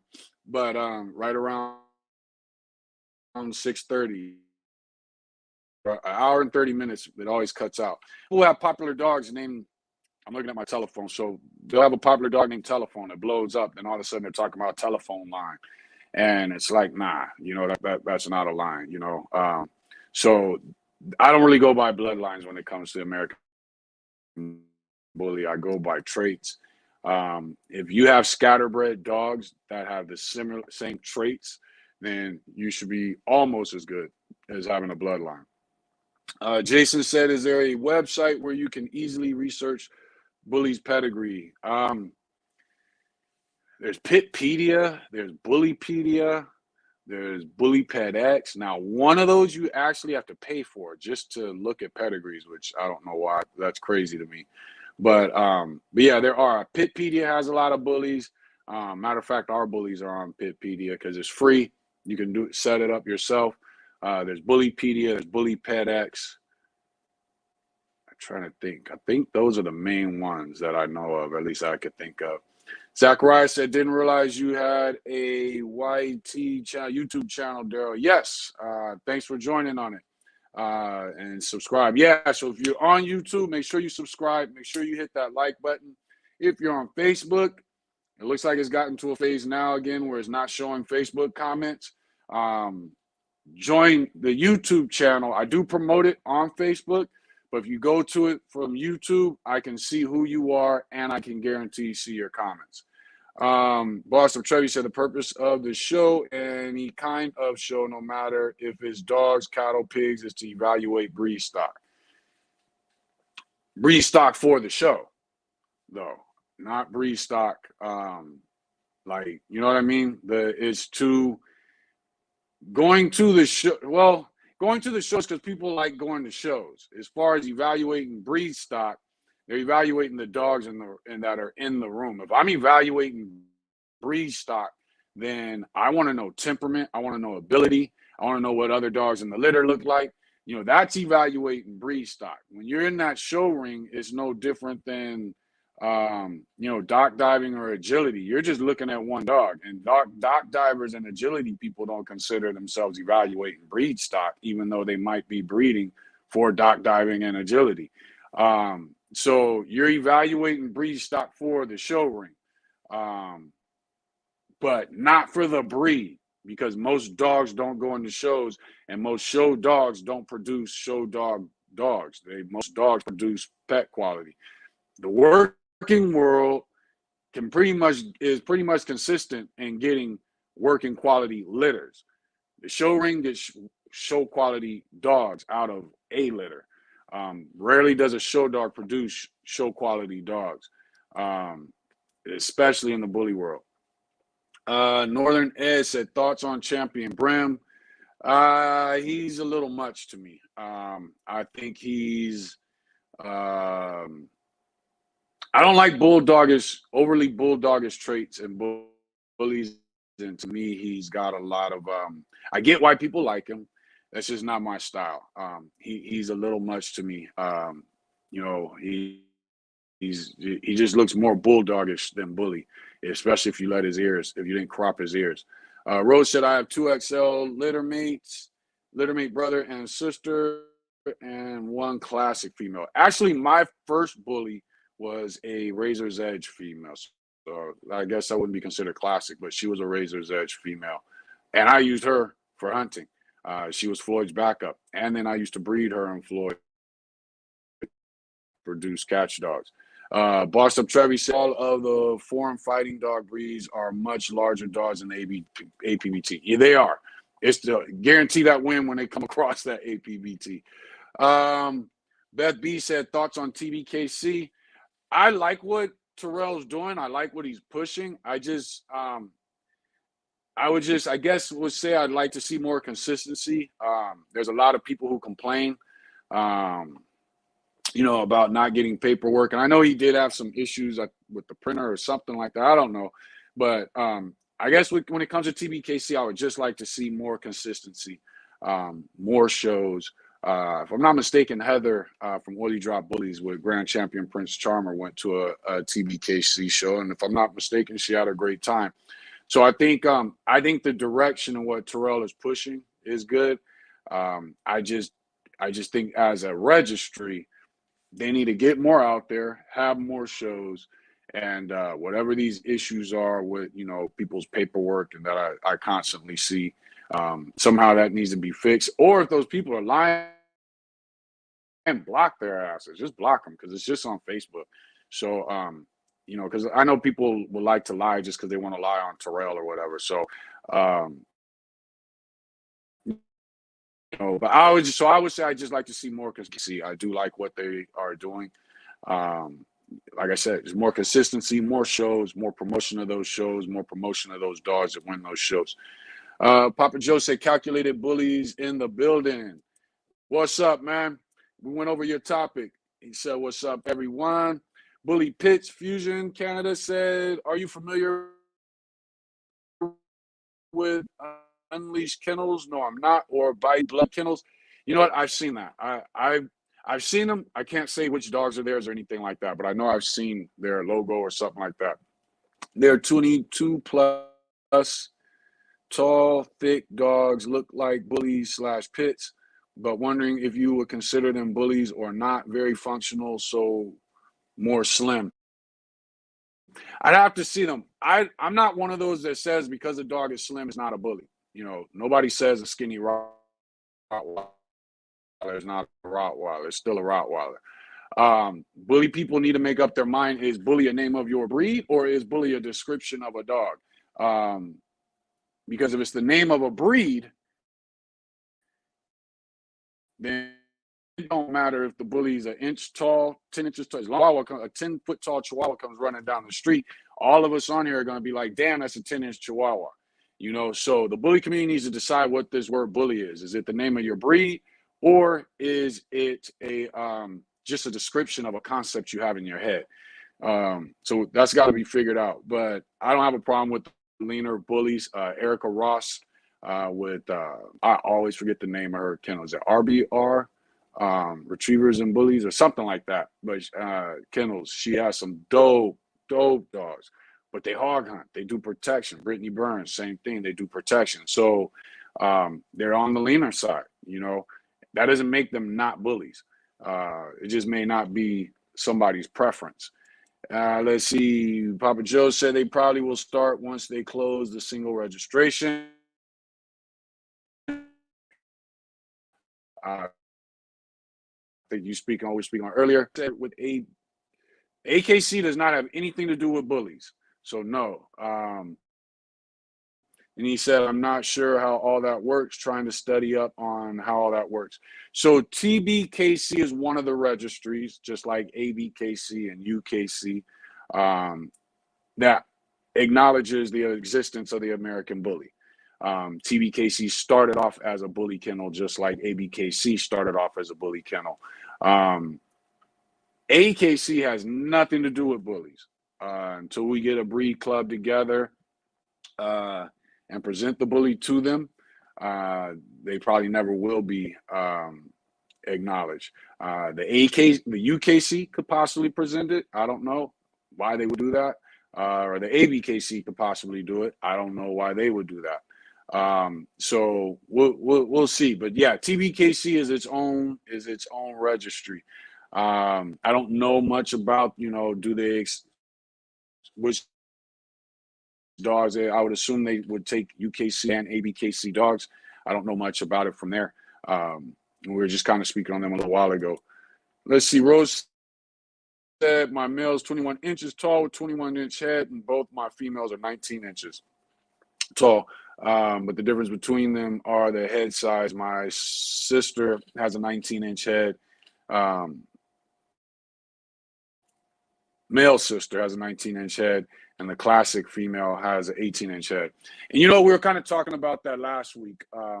With females looking like females and males looking like males. Secondary sex characteristics is what it's called. And you just get healthier, more intelligent dogs when you breed that way. When you start breeding females to look like males, you'll start noticing the dogs get less healthy, less functional. They also tend to be less intelligent. They start to lose cognitive ability. Let's see. Beth B said, I'm still waiting on one of my pup's papers from the breeder, and she's registered both American Bully and APBT. We would change her to American Bully on both papers, so I really need them papers fast. Yeah, stay on top of the breeder, because a lot of, for whatever reasons, bully breeders are real scamish when it comes to getting people their paperwork. And some of them just seem to be lazy. They blame the registries and stuff, but I've had people looking for papers. Then I would send in my papers, get them back in like 2 weeks, and those people are still waiting on papers from their breeders. So I don't know what that is. I think some of these breeders just don't feel like going to the mailbox, and that shit stretches from I'll go tomorrow to next thing you know they haven't gone in 2 months. Rhodes said they said dogs shouldn't be outside on a chain, and they breeders like me give the breed a bad name. I have no problem with dogs being on a chain. I think there are some dogs that are built for it, and I think there are some dogs that aren't. I have no problem with dogs being on a chain as long as the chain is long, it's kept up. I prefer a run better. The chain, I forget what they call it, where the chain comes from above so the dog can run and doesn't have to worry about the chain being in its way. But at the same time, I've seen dogs on chains that adjusted that chain as if it was not there. I problem with the dog on the chain as long as it's got. They said dogs shouldn't be outside on chains, and that breeders will, yeah. So I don't feel I don't have a problem with chains as long as everything is kept up. You're checking the links, making sure the chain has a swivel so that it doesn't bundle up. Let's see. Kings of Bullies said, I understand the benefit of having a pedigree to see the lineage of the dogs, but without the health information, length of life, and reason for death, why is the pedigree held with so much esteem? One, so that you know the traits that are passing into your dog. From there, is no different than any other breed. You're going to have to contact the breeder to see what more information you can get. This breeder may have dogs that pass every health test with flying colors, but all the dogs die at the age of 7. This breeder may not do any health testing whatsoever, but all his dogs live to the age of 10. So you've got to talk to, the breeders. No matter what, talk to people who've gotten dogs from the breeders. You got to talk to as many people as involved with that puppy as you can. Owners of the parents, grandparents, people who've gotten litter mates. Whatever homework you can do to dig and get as much detail as you can. That's what you got to do. Kings, but the pedigree is necessary, especially in bullying. For instance, it's about. Is it King's pedigree? I think it's King's pedigree. But you can go in there and I want to say it's about 8 generations back, you can see in his pedigree where they hung papers on a Cane Corso. You can go through your pedigree and see where dogs match and don't match. And then say, okay, I know for a fact this dog didn't come from these 2 dogs. So let me look into this dog, try to find that dog's litter mates. And you won't see anything like the 2 parents. Then some paper hanging was done. Hopefully It just doesn't look like at all like one of the parents, that you couldn't have came from one of the parents. And then that might give you an idea of what breed was mixed in. So the pedigree is still important, even though all the paper hanging was going on. Kings of Bully Excellence said, I think that information should be included on the pedigree if possible. It should be, but then it puts a value on it that it may not have. So, like for instance, health testing is a tool. It doesn't make better dogs. It doesn't make dogs that live longer. It's just a tool to use with breeding. So you don't want to put an overall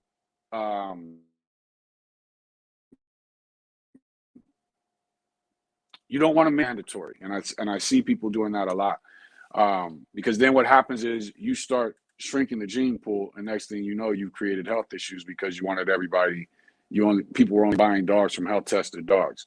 One of the issues with health testing now that they have brought up is gene pools and breeds are starting to shrink, because people are avoiding everything. There's some genetic issues that don't affect all breeds, but everybody's avoiding them. So I think it's a tool. I think as long as people agree that it's a tool, then you're good from there. Let's see. Kings of Bullies said y'all need to bring Terrell on the QBN Live. I think it would be great for the community. I actually would like to do a live with Terrell. I don't know that he would fit in with the QBN Live, but I would actually like to do an interview with Terrell. I think he'd be somebody great to interview with his perspective on a lot of things, because he's been here from pretty much the beginning, and what he sees now and where we've gotten now, dogs in the past, things like that. So I hit him up. Zacharias to ABKC, I meant. Okay, yeah, when you said AKC, exactly. So I was kind of thinking that. Bully Pitch. So when you said ABKC, or you meant to say ABKC, I think when you were talking about the TBKC, they're just all separate. TBKC, ABKC, BRC, UKC, they're all different registries. I would advise that you go to ABKC, and then I knew you're about to jump up here. I would advise, what are you coughing on? I would advise that you go ABKC, because it's the biggest bully registry. I would advise that you go UKC because it's the biggest registry that registers bullies. Why are you looking at me like that? And then maybe pick one more, But now remember, you may not want to pay for all that. Hey, get down, girl. You coughing in my ear. Whoop. You may not want to go with all those different registries when it comes time to register a litter. So I would definitely go with those two, ABKC and UKC. If you want to throw a third registry in there, I think BRC is good. TBKC, I like what they're about. I would just like to see more consistency with their shows and everything. And I don't know the details of TBKC. I don't know the details of BRC either, but I think it's worth looking into. I don't know who, USBR. There's a lot of registries. I think you just got to look at them and look at their atmosphere and their culture and decide what's best for you. But regardless of what's best for you, you should be registered with UKC and with ABKC. Bully Pitch Fusion said, I usually consider anything past grandparents to not be very relevant to the percent of the litter at hand. Dog at hand, what are your thoughts? I agree with you. I like to go to, because what if grandparents are like, 25% of the dog in front of you? But they all make up that. Well, no, hold on. Parents are 50%, grandparents are 25%, great grandparents are 12.25%, great grandparents, so fourth generation is now 6%, fifth generation is right around 3%. So I would definitely go beyond the grandparents, especially because you got to remember, let's say a dog's a great grandparent, but it's in there twice. He's now the equivalent of a grandparent. You see what I'm saying? So I would say I would go 4 to 5 generations. Even though that fifth generation is only 3% of the dog that's in front of you, if there's any inbreeding going on, or line breeding going on, or if that dog in there is going to give you an idea of what traits made up the dogs that came to that next generation and might have made it into yours. So I would go 4 to 5. Past great grandparents. Okay, exactly. I feel you. Then I feel you. Zachariah said, Daryl, I meant ABKC, bro. You're really determined tonight, huh? I'll feed you in just a second. I meant ABKC, bro. I guess you know better than licking me. My point was, how do you go about making your own registry? And if you were your own registry of subsidiary of ABKC, and get down, girl, or whatever, don't know how that works. As far as making your own registry, from what I've noticed, the biggest problem is printers. That's what I've noticed. Other than that, I don't know that it takes, any major qualification other than, what you got to spend a bunch of money on some expensive printers to print paperwork and quality paper. That's impressive. Those printers have to be good so that they don't burn out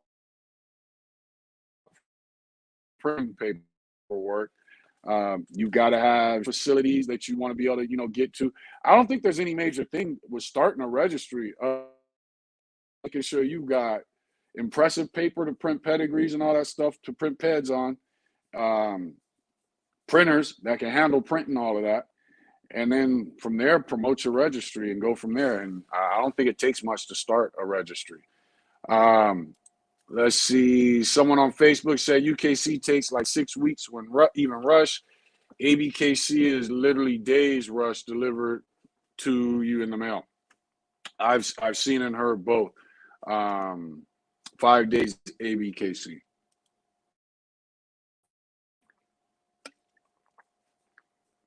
Let's see. Top of the class, Bully said, "What's up, Daryl? Just to touch on the topic of dogs being a tool. I have Rockamania's son that I'm using for bone and headpiece. I'm breeding him to some old school blood. See, so if he's off Rocco, I don't have a problem calling that a tool because that means he's a quality dog. You're just using him to add to what it is you got, but he's not going to be necessarily what you put out there. And that's all a tool is. All your starting dogs are tools. Tools is what you're not putting out, what you're not promoting. Well, I guess nowadays you'd be promoting it, but you're not intending, it's not your end game. So I'll say that, you know what I mean? It's not what you take to the show ring. It's not the end game of what you plan on getting to, because everybody should be 3 to 4 breedings ahead. And those dogs that make up that 3 to 4 breedings, those are all tools. So, I mean, if you're starting off with a Rocco's son as a tool, that's a great tool to have, especially in the bully community. Bully Pitt said, "Why is this covering up things?" Bully Pitt said, "Why is it showing? Hold on. Oh, when conditioning the dog, when you know you have worked the dog to its personal limit, how many days dogs of recovery does the dog usually need to be able to work at high intensity again?" Um, all right. So when you push the dog to its limit, I have a rule that I've always said. When your dog is panting, it's exercise. When your dog is drooling, it's conditioning. When your dog's drool starts to turn, and we're talking clear drool, when your dog's drool starts to turn to foam, it's time to stop. So what you'll notice if you're truly into conditioning, when I used to kind of condition people's dogs professionally, or I guess if you're making money, it's called professional. But I used to condition people's dogs, and I would time them on how long they could go. The point that I noticed the drool started to turn to foam, I would stop. I would time them again to see how long they took to recover. When a dog's in shape, it's going to take them about 5 minutes to recover, anywhere from 3 to 5 minutes. And when I'm talking about in shape, I'm not talking about exercise. I'm talking about conditioning in shape. Take them about 3 to 5 minutes to recover, but they'll be able to go for longer and longer periods without needing a recovery. Your actual average pet takes about 5 to 8 minutes to recover. and out of shape, I'd say about 5 to 8 dogs if they're decently exercised. If they're not decently exercised, they're just kind of walking around the yard on their own. You might take them for a walk every few days. They could take around 8 to 10 minutes to recover. Some dogs even 13, depending on what their breed is. And that's just what I've noticed in the charts that I've kept track of, with because I still have those charts from over 20, 30 years ago. But so that's the one thing you want to look for is when the dog is drooling, you now know what you're doing is pushing the dog and it's in a conditioning phase because that drool is being used to cool off the body. When the drool starts to turn to foam, when you notice bubbles, it's time to stop. And that's that dog's limit. And you start, and then, so I would say as far as days, I would condition a dog if the dog's got a purpose, I would condition it probably 3 days a week. If the dog doesn't have a purpose, I would make sure he's exercise on a daily basis and then once a week conditioning. When we got Cardi Bull just to see what she was made of, justice was done the same way with my cousin Aaron. With our females, we pushed them. We knew King was a big dog, so we more were into his temperament, where his guarding instincts, his defensive instincts, his protection instincts, where are those things at? Dominance, rank drive, where are those things at? When it came to the female, we were looking for those same things, but we were very focused on ability, mentally and physically. And so we broke both of them down. When it came to Cardi Bull, she was pushed hard, probably the hardest of all of them. And she did well, you know what I mean? But so she was actually I pushed her probably about 4 days a week. And even though we knew she wasn't going to be doing any boar hunting or anything like that, but I just wanted to see what she was capable of. So she was pushed pretty hard. What I would suggest what you have to do, and this becomes the dangerous part of it when it comes to conditioning, is especially if you're conditioning for a purpose. And a lot of times dogs overheat for two reasons. One, they're overheating, and two, they're panicking. When you condition a dog, they don't overheat for panicking. They overheat for overheating because they're used to recovery. They'll know that they're going to recover, so they don't panic. What I do, especially if I'm conditioning the dogs in the yard, I pour their water bowl out. When my dogs see their water bowl get poured out, they know, okay, we're about to go hard. They get excited for it. And I'll condition them. I'll work them. And once they, start to get to the point, and I try to do various things before. My thing is to try to get one thing done up until the drool phase and then throw in something else. No rest, but throwing something else from the drool to the foam phase. Once they foam, that's when I stop. But I make them wait about 5 minutes before I give them water. I want them to know how it feels to calm themselves down. You only do this when it's cool outside. That's the only time. But you yourself, if you're just starting getting into conditioning, I would make them wait, start them off waiting for as long as it takes you to fill up the water.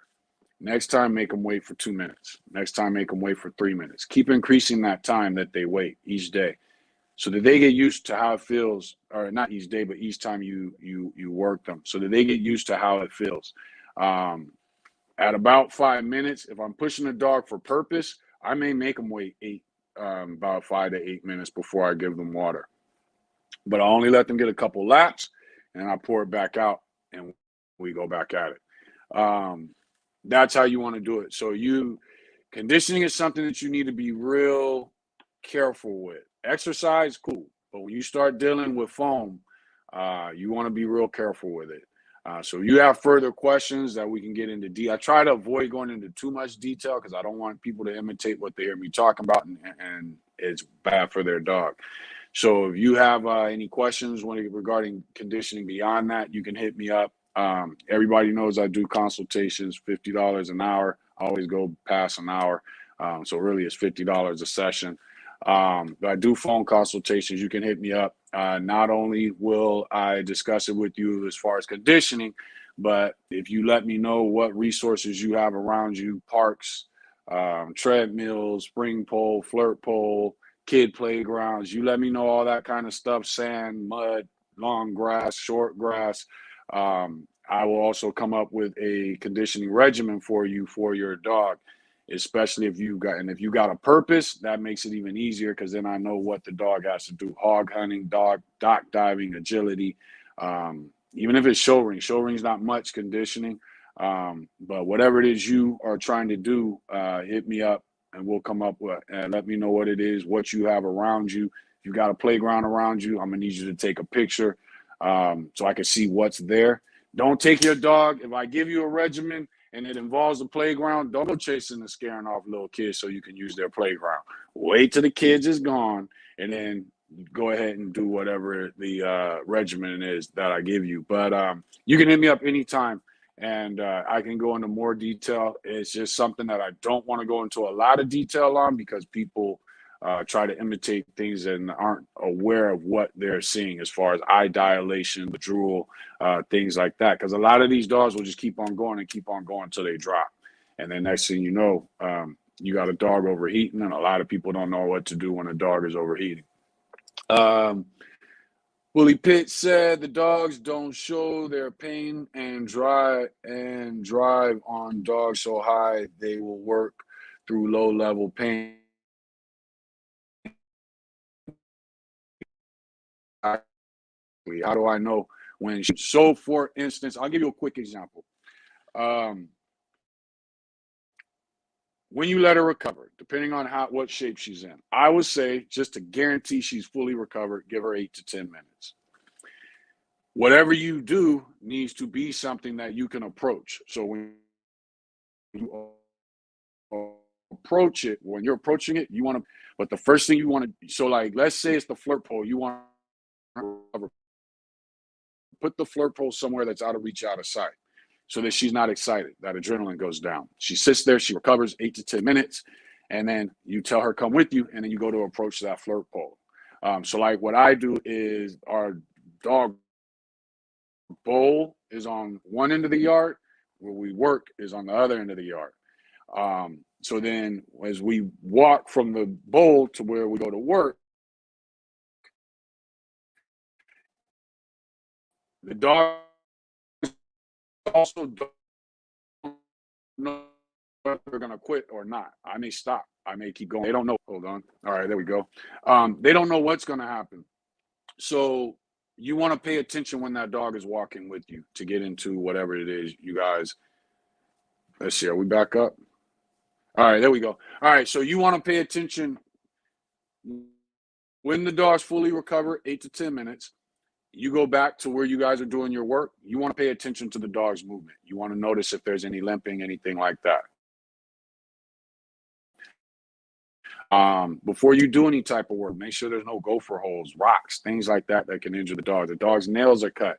You've been walking the dog previously. Do not start working until you've done exercise, meaning you've done a couple weeks of exercise where the dog is at least panting, even long enough for the dog to start drooling. Then that's when you're ready to start working or actually conditioning a dog. So just be careful with it and pay attention to your dog during the calm moments of the conditioning. Let's see. Cardi type to pull up. Exactly. She tried to jump in here. Beth said we have a new bully kennel club. Okay, but are they a registry or a breed club? So I'm assuming bully kennel. I'm assuming they are a registry. Zachariah said, Daryl, my concern was I would like to make my own registry one day, have some big plans, long way to go, but I need to educate myself on what I need, what I will need to do when I reach that point. That's what it sounds like. What I would do is go on these websites and look how these registries are designed. You know, what it is they have to offer with the different breeds, what the things they keep track of, the things that you feel they should keep track of, but they don't. I can't go into it because I promised I wouldn't. But I look into what they're doing. as a registry. Their shows. Start going to shows, seeing how they're designed, so you know what you should and shouldn't expect from judges. Get involved on that level. And then again, the biggest struggle I've seen with registries, I promise you, it might sound like I'm being funny, but I'm not, has been printers. Getting printers that burn out on them, and then they've got to go get another expensive printer. That's been the biggest struggle I've seen with registries. From there, it's about piecing things together and then promoting yourself as a registry. Zachariah said, I guess I'm behind on the video, buddy. Sorry for duplicate messages. No worries. I'm catching up. Matter of fact, where am I right now? 6:50. I'm about 13 minutes behind. Beth B said, how can you tell traits from the papers when it's such a small pick? I agree. Do you call around and ask the breeders that own the dogs? What we did is we took each dog. Justice was simple, at least because on the DDK9 side, because we had Kobe as her dad, Hulk as her granddad, Ghostface as her great granddad. So that was kind of simple. On her mom's side, it was a little more difficult. King was a little difficult. Cardi was a little difficult because not that many people have that type of promotion. What you want to do is you see a dog's in your pedigree, and I would say start from your dog, go to the parents. Actually, I'm saying it backwards. I would say go 5 generations back. Get to that 5th generation and go down one dog at a time. And Google that dog, search Facebook for that dog, call breeders of that dog, whoever the breeding kennel was. The kennel may not even be in existence any longer. Get as much information on that dog as you can. Ask as many questions as you can. As far as traits, you want to know the trait. So let's say if you already have the dog, let's say it's got a big head. Well, you want to see that in those dogs. You want to discuss that with those people. Whatever information you can get, that's the best I could say. You have to try to get it. Hopefully you can, now that Facebook is older and these Pitpedias and all this stuff is older, you can find information on that dog or that kennel. At least if the kennel, you can kind of see the style of dogs that they bred. And that's the best way to go about it. It's not easy. It's not easy. Yeah, the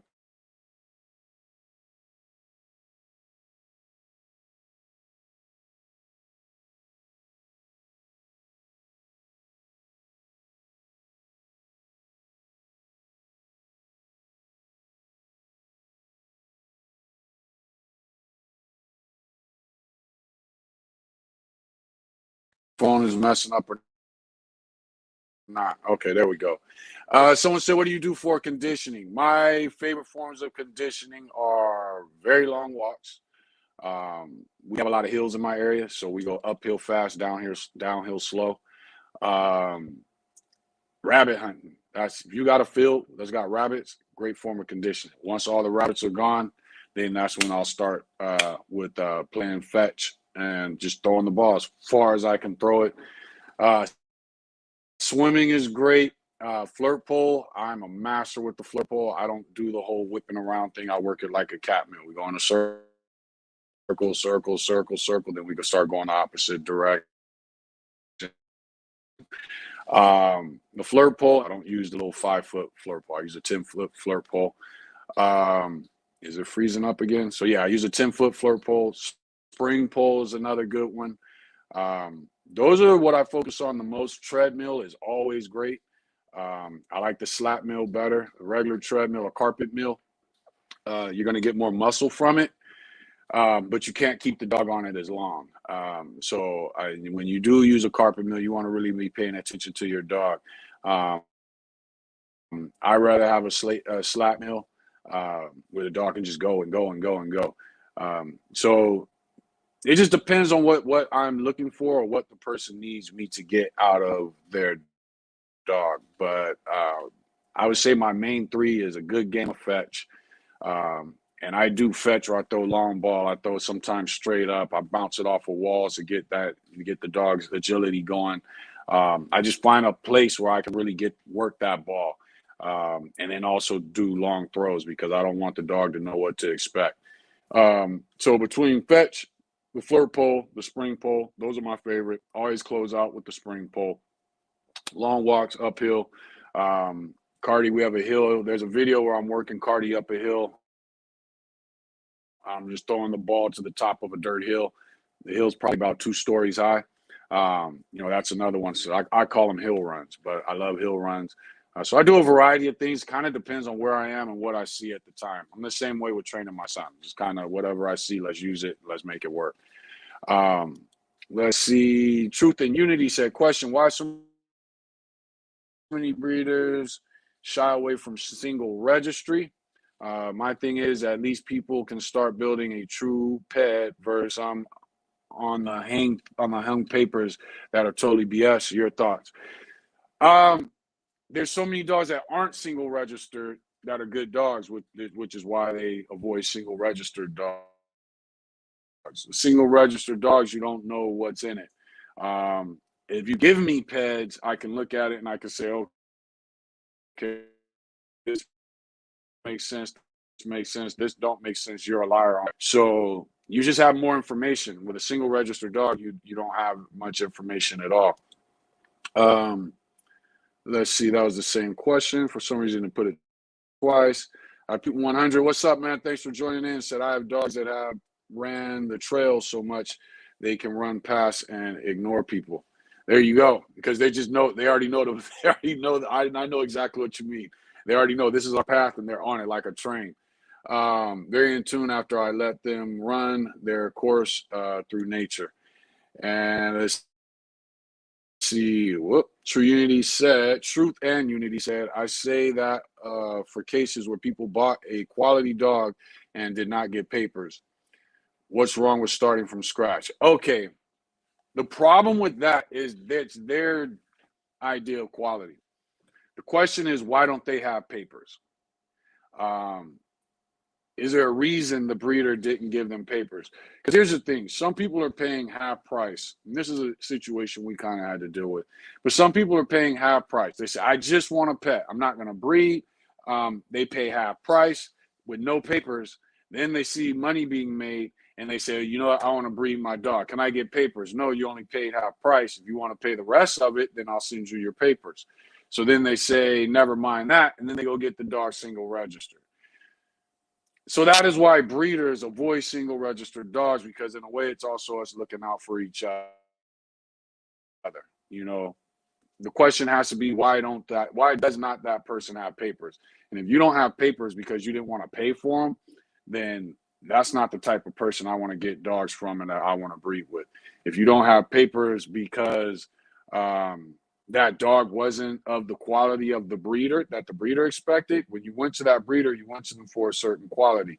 When they sold you a dog and they said this is not that quality, so therefore you're not going to get papers, they don't want their name on that dog. If you want to go take it to get single register, which is one of the things, I think we had a situation where we held papers on a dog, and we have a feeling the person is going to single register the dog.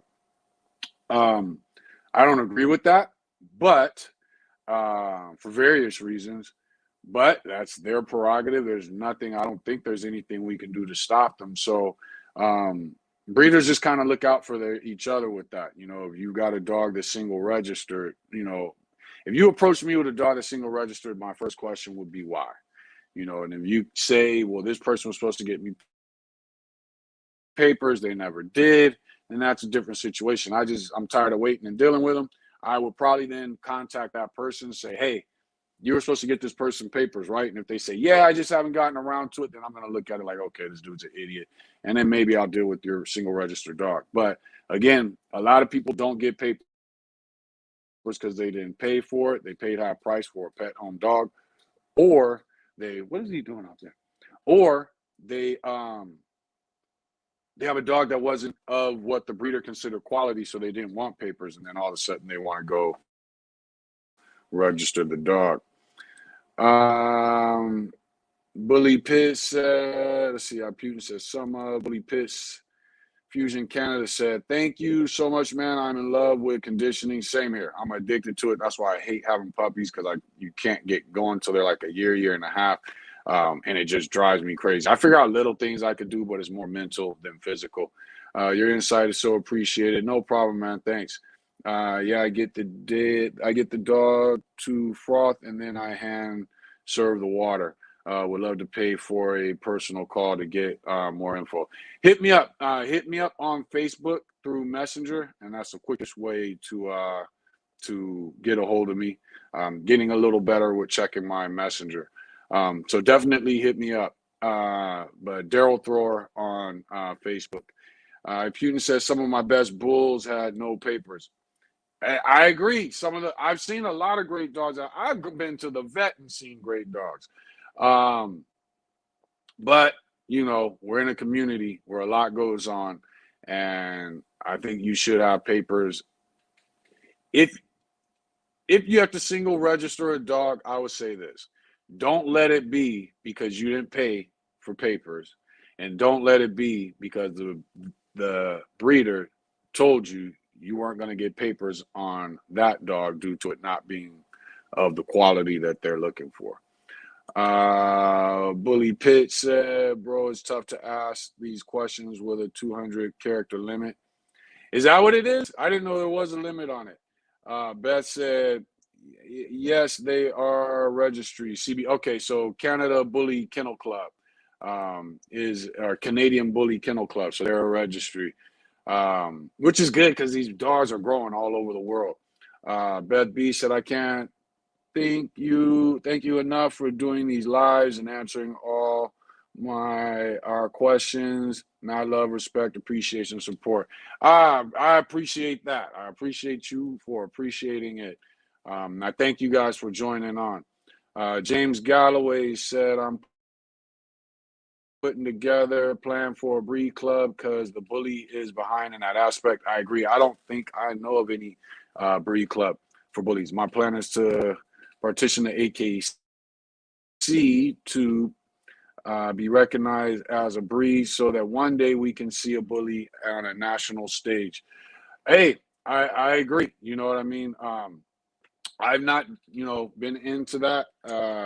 But I think, if we're really pushing this as a show dog, especially the way it's pushed on Facebook as a show dog, then we should have a desire, to want to get in the big leagues, Westminster, AKC, all that big league stuff. That it should be, the goal. But if I'm not mistaken, it might be AKC. If you go on there, I want to say they give you like a breakdown on how to get a breed and a breed club going. So check out their website. It might.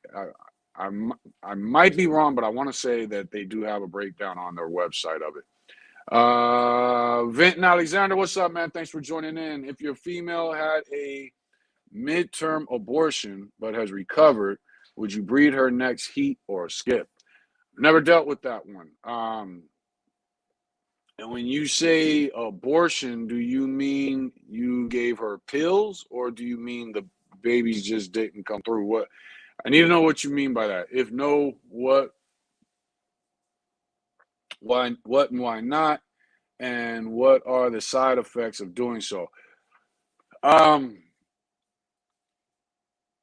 assuming you had the vet do it through some form of medication.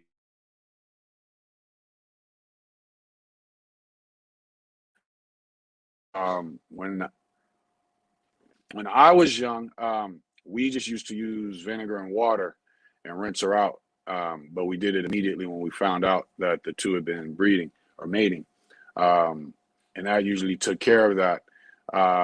The other option was we didn't realize it and you just had to let her go through with it.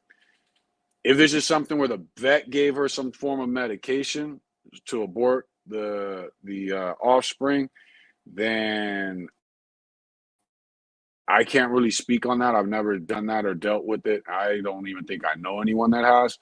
So I would contact your vet and find out. I would assume by her next heat, which shouldn't be for another 4 to 6 months. She should be fine. But like I said, I've never dealt with that, so I would definitely say contact your vet to find that out and find out from the vet that did it. Facebook user said, invite me in. I don't even know who it is. And I'm getting ready to get off of here as soon as I get through the comments. So next week we'll do back to the invites. Where did you get your 10-foot flirt pole? A PVC pipe. I make my own flirt poles. I don't have anything here, but I get a 10-foot PVC pipe, run a rope, small thin rope through it. I use various attachments because when I work the flirt pole, I start off with the thing that the dog is most bored with, and then I'll move to their favorite toy. And then from there, I'll move to the next thing, which is no lure at all. I just want you to run in a circle chasing the pole so that the dog understands that this isn't just about me trying to catch that pole. This is also about me doing what he wants me to do. So that's kind of how I work the floor pole. So I have different attachments that I use. These things right here. Where are my keys? I use these things right here as to attach different things to keep the dog interested, but always use what the dog loves most last, so that way you get that drive going again. Which is going to usually be some type of stuffed animal or something like that. I use a 10-foot, but I use a PVC pipe. And if you use that, you can get a 10-foot you can have a 10-foot pole, drop the string through the middle of it. And I use like these bungee cords to hold it in place. I have a live, I want to say it's in the Giant American Bully group, to how I make my flirt poles. And but I like to be able to also control the pole from the back. So as I'm spinning it around, the dog's going for it, I like to be able to pull it shorter and have control of that. And that's why I like a pipe rather than something where it's just tied at the end of the pole. James Galloway said, it would be dope to see a production of mine on that stage or the Westminster stage. Oh, yeah, I think it would be dope to see the breed, period. You know what I mean? Somebody said no papers equals stolen pup. Truth and not necessarily. Truth and Unity said, okay, so with that said, shouldn't it be the breeder's responsibility to spay neuter the dog before placing it into a pet home only situation? No, because, like for instance, none of our dogs were spayed or neutered. One, King didn't finish growing till he was 3 years old. Cardi stopped growing about 1.5 years, 2 years old, right around 2 years old. Justice, I want to say she was right around 2.5 years old. Then all of a sudden she just started popping. She didn't grow any more in height, but she just started popping. When you spay and neuter your dog, you affect their hormones. So the person who gets a dog from you and then they spay it at 1 year isn't going to get a dog that really represents your yard. I come from a background where people said they're not going to breed. They didn't breed. If people told you they might breed, then they might breed. And most times they still didn't breed. And people who told you they were going to breed were honest and they ended up breeding. So as responsible breeders, what we're supposed to say is, yes, you do a contract, and when the dog hits 2 years old or 1 year old, they're going to have it spayed and neutered. But let's say they don't. I don't have time to be going to court with you and all that stuff like that. You know what I mean? So, and that's why me personally, I haven't dealt with the online community when it comes to selling puppies. All our dogs sell right now, word of mouth. That's just been it. We started off with people who were looking to get dogs from us anyway. Some of them were turned off when we told them we had moved into American Bullies. We talked to those people and we're like, look, we know you've been wanting a dog. The dogs we're going to be breeding will still fulfill what it is you want. They're satisfied with them. And it's just been word of mouth for us.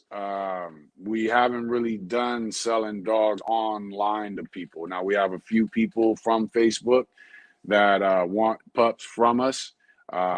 We've enough. Hold on.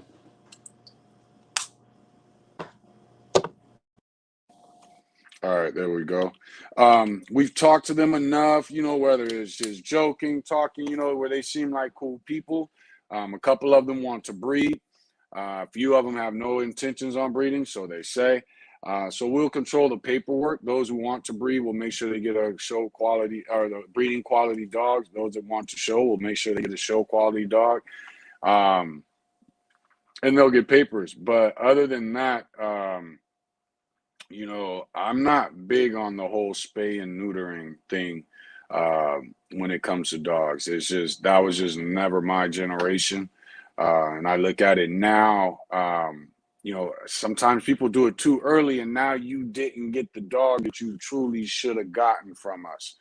And then it's like if they wait 3 years to do it just to fulfill a contract, 2 years, um, who's to say they don't breed it before then? You know what I mean? So I just like to get to know people, and if you trick me or you lie to me, cool. I'll find out sooner or later. You'll never get another dog from us. But I'm not really into the whole spay and neutering thing. I think once we get into selling dogs to people online, we're gonna have to really, my cousin and I, which is my kennel partner, are gonna have to really look at that seriously. But luckily, we've been able to get dogs to people who have no intentions on breeding other than two. They've got quality dogs to do that with. So but when we do get to, the internet sales, Facebook, Instagram, all that stuff, we'll have to really, really look into that. Top of the class, Bully said, I have female coming from Terrell Quincy off Mandela. I'm breeding her to Mandela's son, which is her half brother, and I spoke to him about you and him doing a live. I'm trying to make it happen. All right, cool. Let's see. Vinton Alexander said she just passed them out, bro. What do you mean? Hold on. What was your initial question? So a female had a midterm. Okay, so she just passed them out. So she didn't. There was no medication. She just happened to have a bunch of stillborn pups then she should be fine. What I would say is have her get a x-ray to make sure there's nothing left in there, because sometimes that can still be in there and they can cause infection. James Galloway said they do. I'm working on it. I don't remember what that was about. Oh, would be dope to see production of mine. Let's see, where are we? Top of the line said, then I'm going to use that female that from Terrell to my Rocco son. Got you. Okay, so I know Terrell has had some nice dogs. And I've seen some breedings over the last years. That he's definitely had some nice productions and people that have used dogs from him. Let's see. Someone from Facebook said, I mean, even you can say that video of that crew trying to steal those bullies, and lady came out shooting all over the neighborhood. Yeah, that was crazy, dude, because she just squatted behind the car and was like imitating her last movie she watched and was just shooting. And if you look like where the guys are running, she's not even pointing at them. She's shooting at houses. That was crazy. That was super crazy. Crazy that they tried to rob her, and crazy that she just ran out the house, ducked behind a car, and was just shooting over her head without looking. That was insane. She's been watching way too many action movies, way too many. Beth B said, can you single register a dog that was bred using the breeders used to create the American Bully that has breed type? Fish the standard. Not sure do you think people should be able to register said dogs? Would you need to them? Hold on. Can you single register a dog that was bred using the breeders used to create the... Okay, I think I get what you're saying. Basically, you put it together yourself. You get the Amstaff, the American Bulldog, you do it yourself. Yes, you can, because the stud books are still open. So actually, let me take that back. If I'm not mistaken, yes, you can.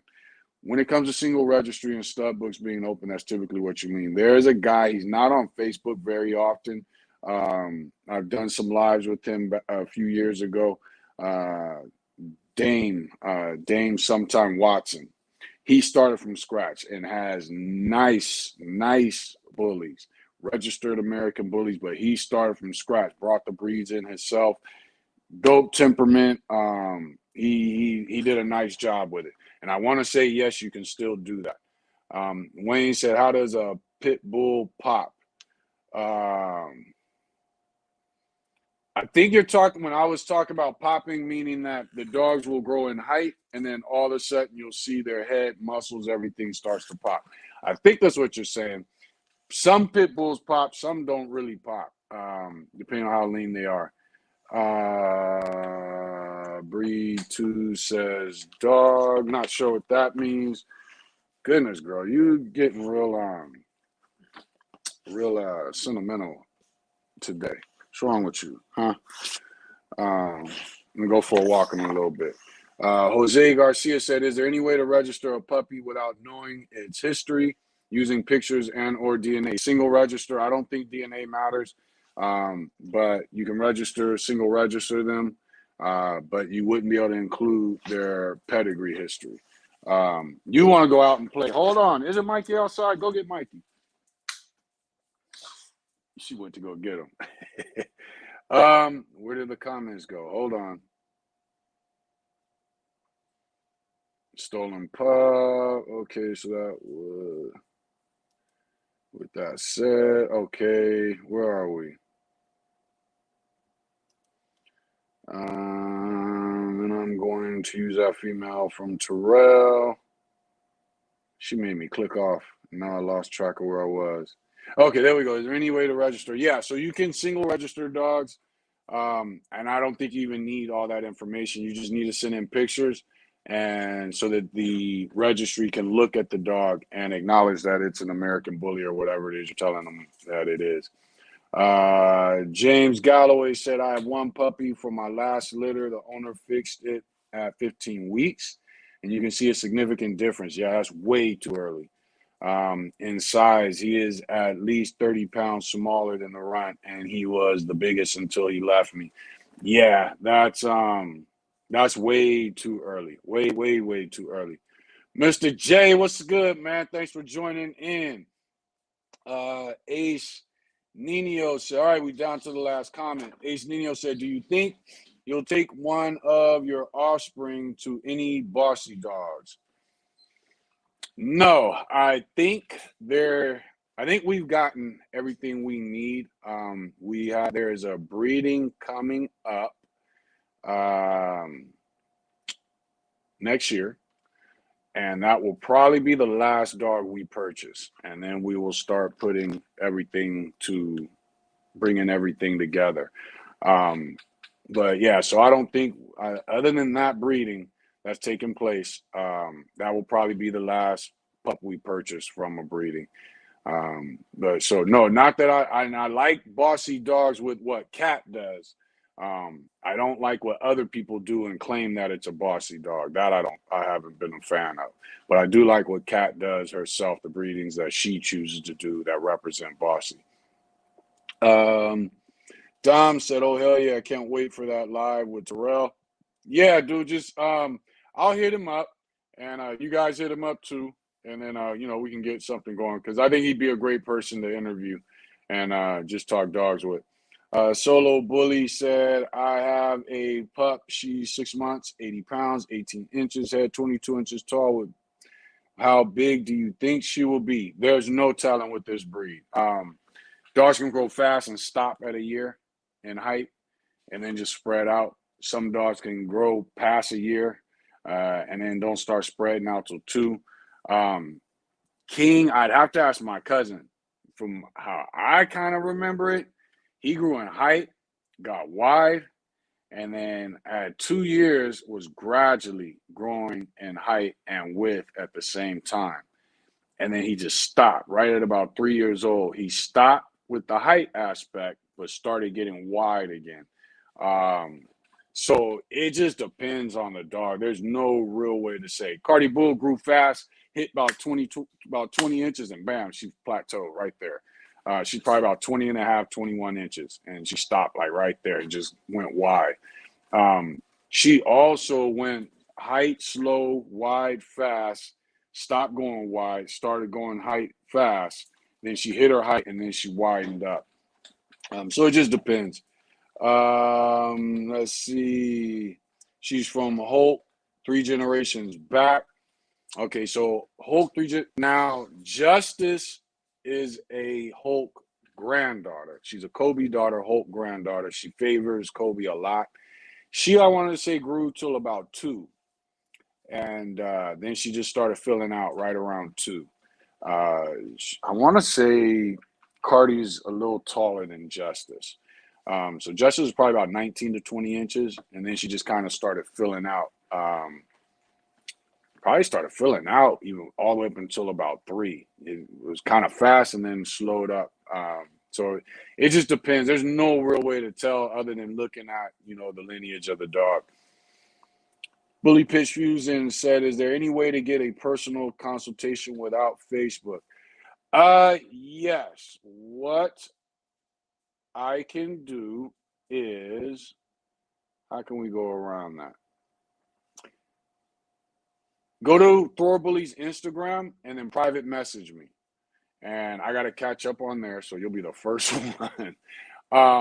Go to Thor Bully's Instagram. So any consultations you guys want, you can hit me up through Facebook, or you can go to Thor Bully's Instagram, hit me up from there. Once you hit me up from there, we'll discuss what it is you're looking for. I'll provide you my phone number, and then we'll make a direct, we'll actually speak direct. I don't like using Messenger and all that stuff when I'm doing the consultations because it starts dropping calls and stuff like that. So definitely follow us on Thrower Bully's Instagram. Message me directly from there. And from there, we'll chop it up a little bit. And I will get you my number. And then we can go ahead and do that. Just make sure that you know what it is you want to discuss, what it is you're aiming for. And we'll go from there. And Rose said, I give my male 10 to 15 minutes to recover. Then I give them water. There you go.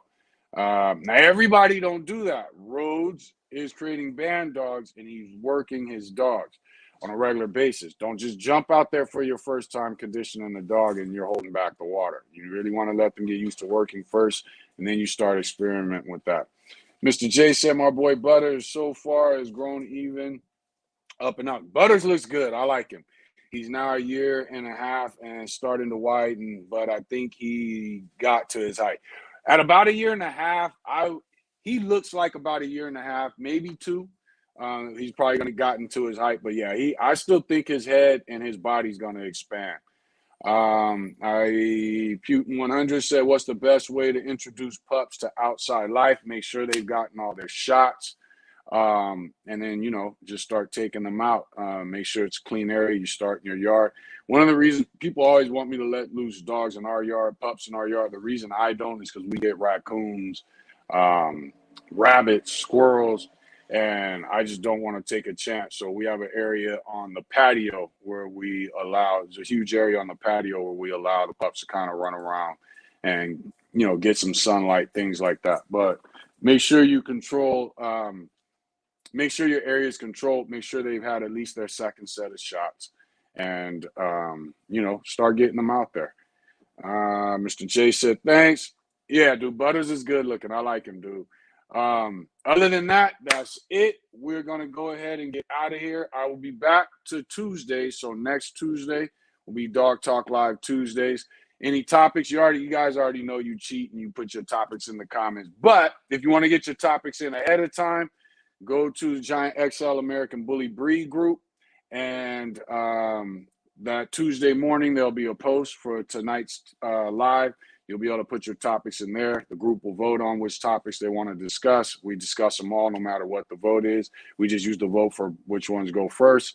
Also, make sure you subscribe to us on YouTube. Make sure you subscribe to us make sure you follow us on Instagram.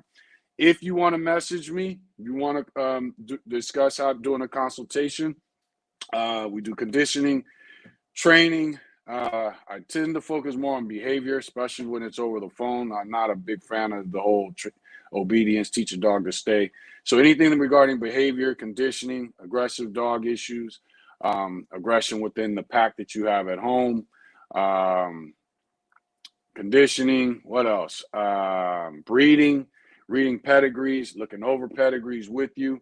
You know, if you want to go the show route, what to look for, what you should be thinking about. If you want to go a working dog type route, working route, what to look for, whether you got started off with the right dogs or not. Anything that's got to do with dogs, I discuss it. If I don't know it, then I will put you in the path of someone who does, or I will get the answers from them myself, and you and I will discuss that. Most situations, though, I will know what it is you need to do. But the best ways to hit me up are follow us on Instagram.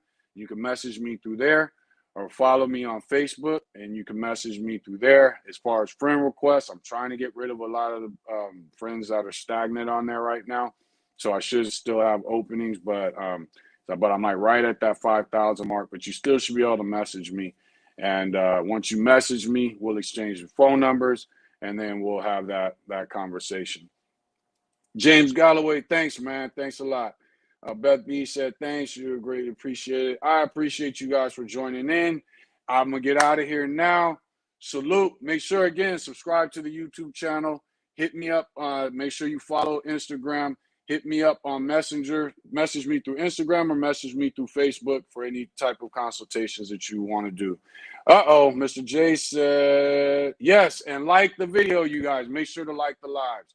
Mr. Jason, can you talk about how to work and control drives next time?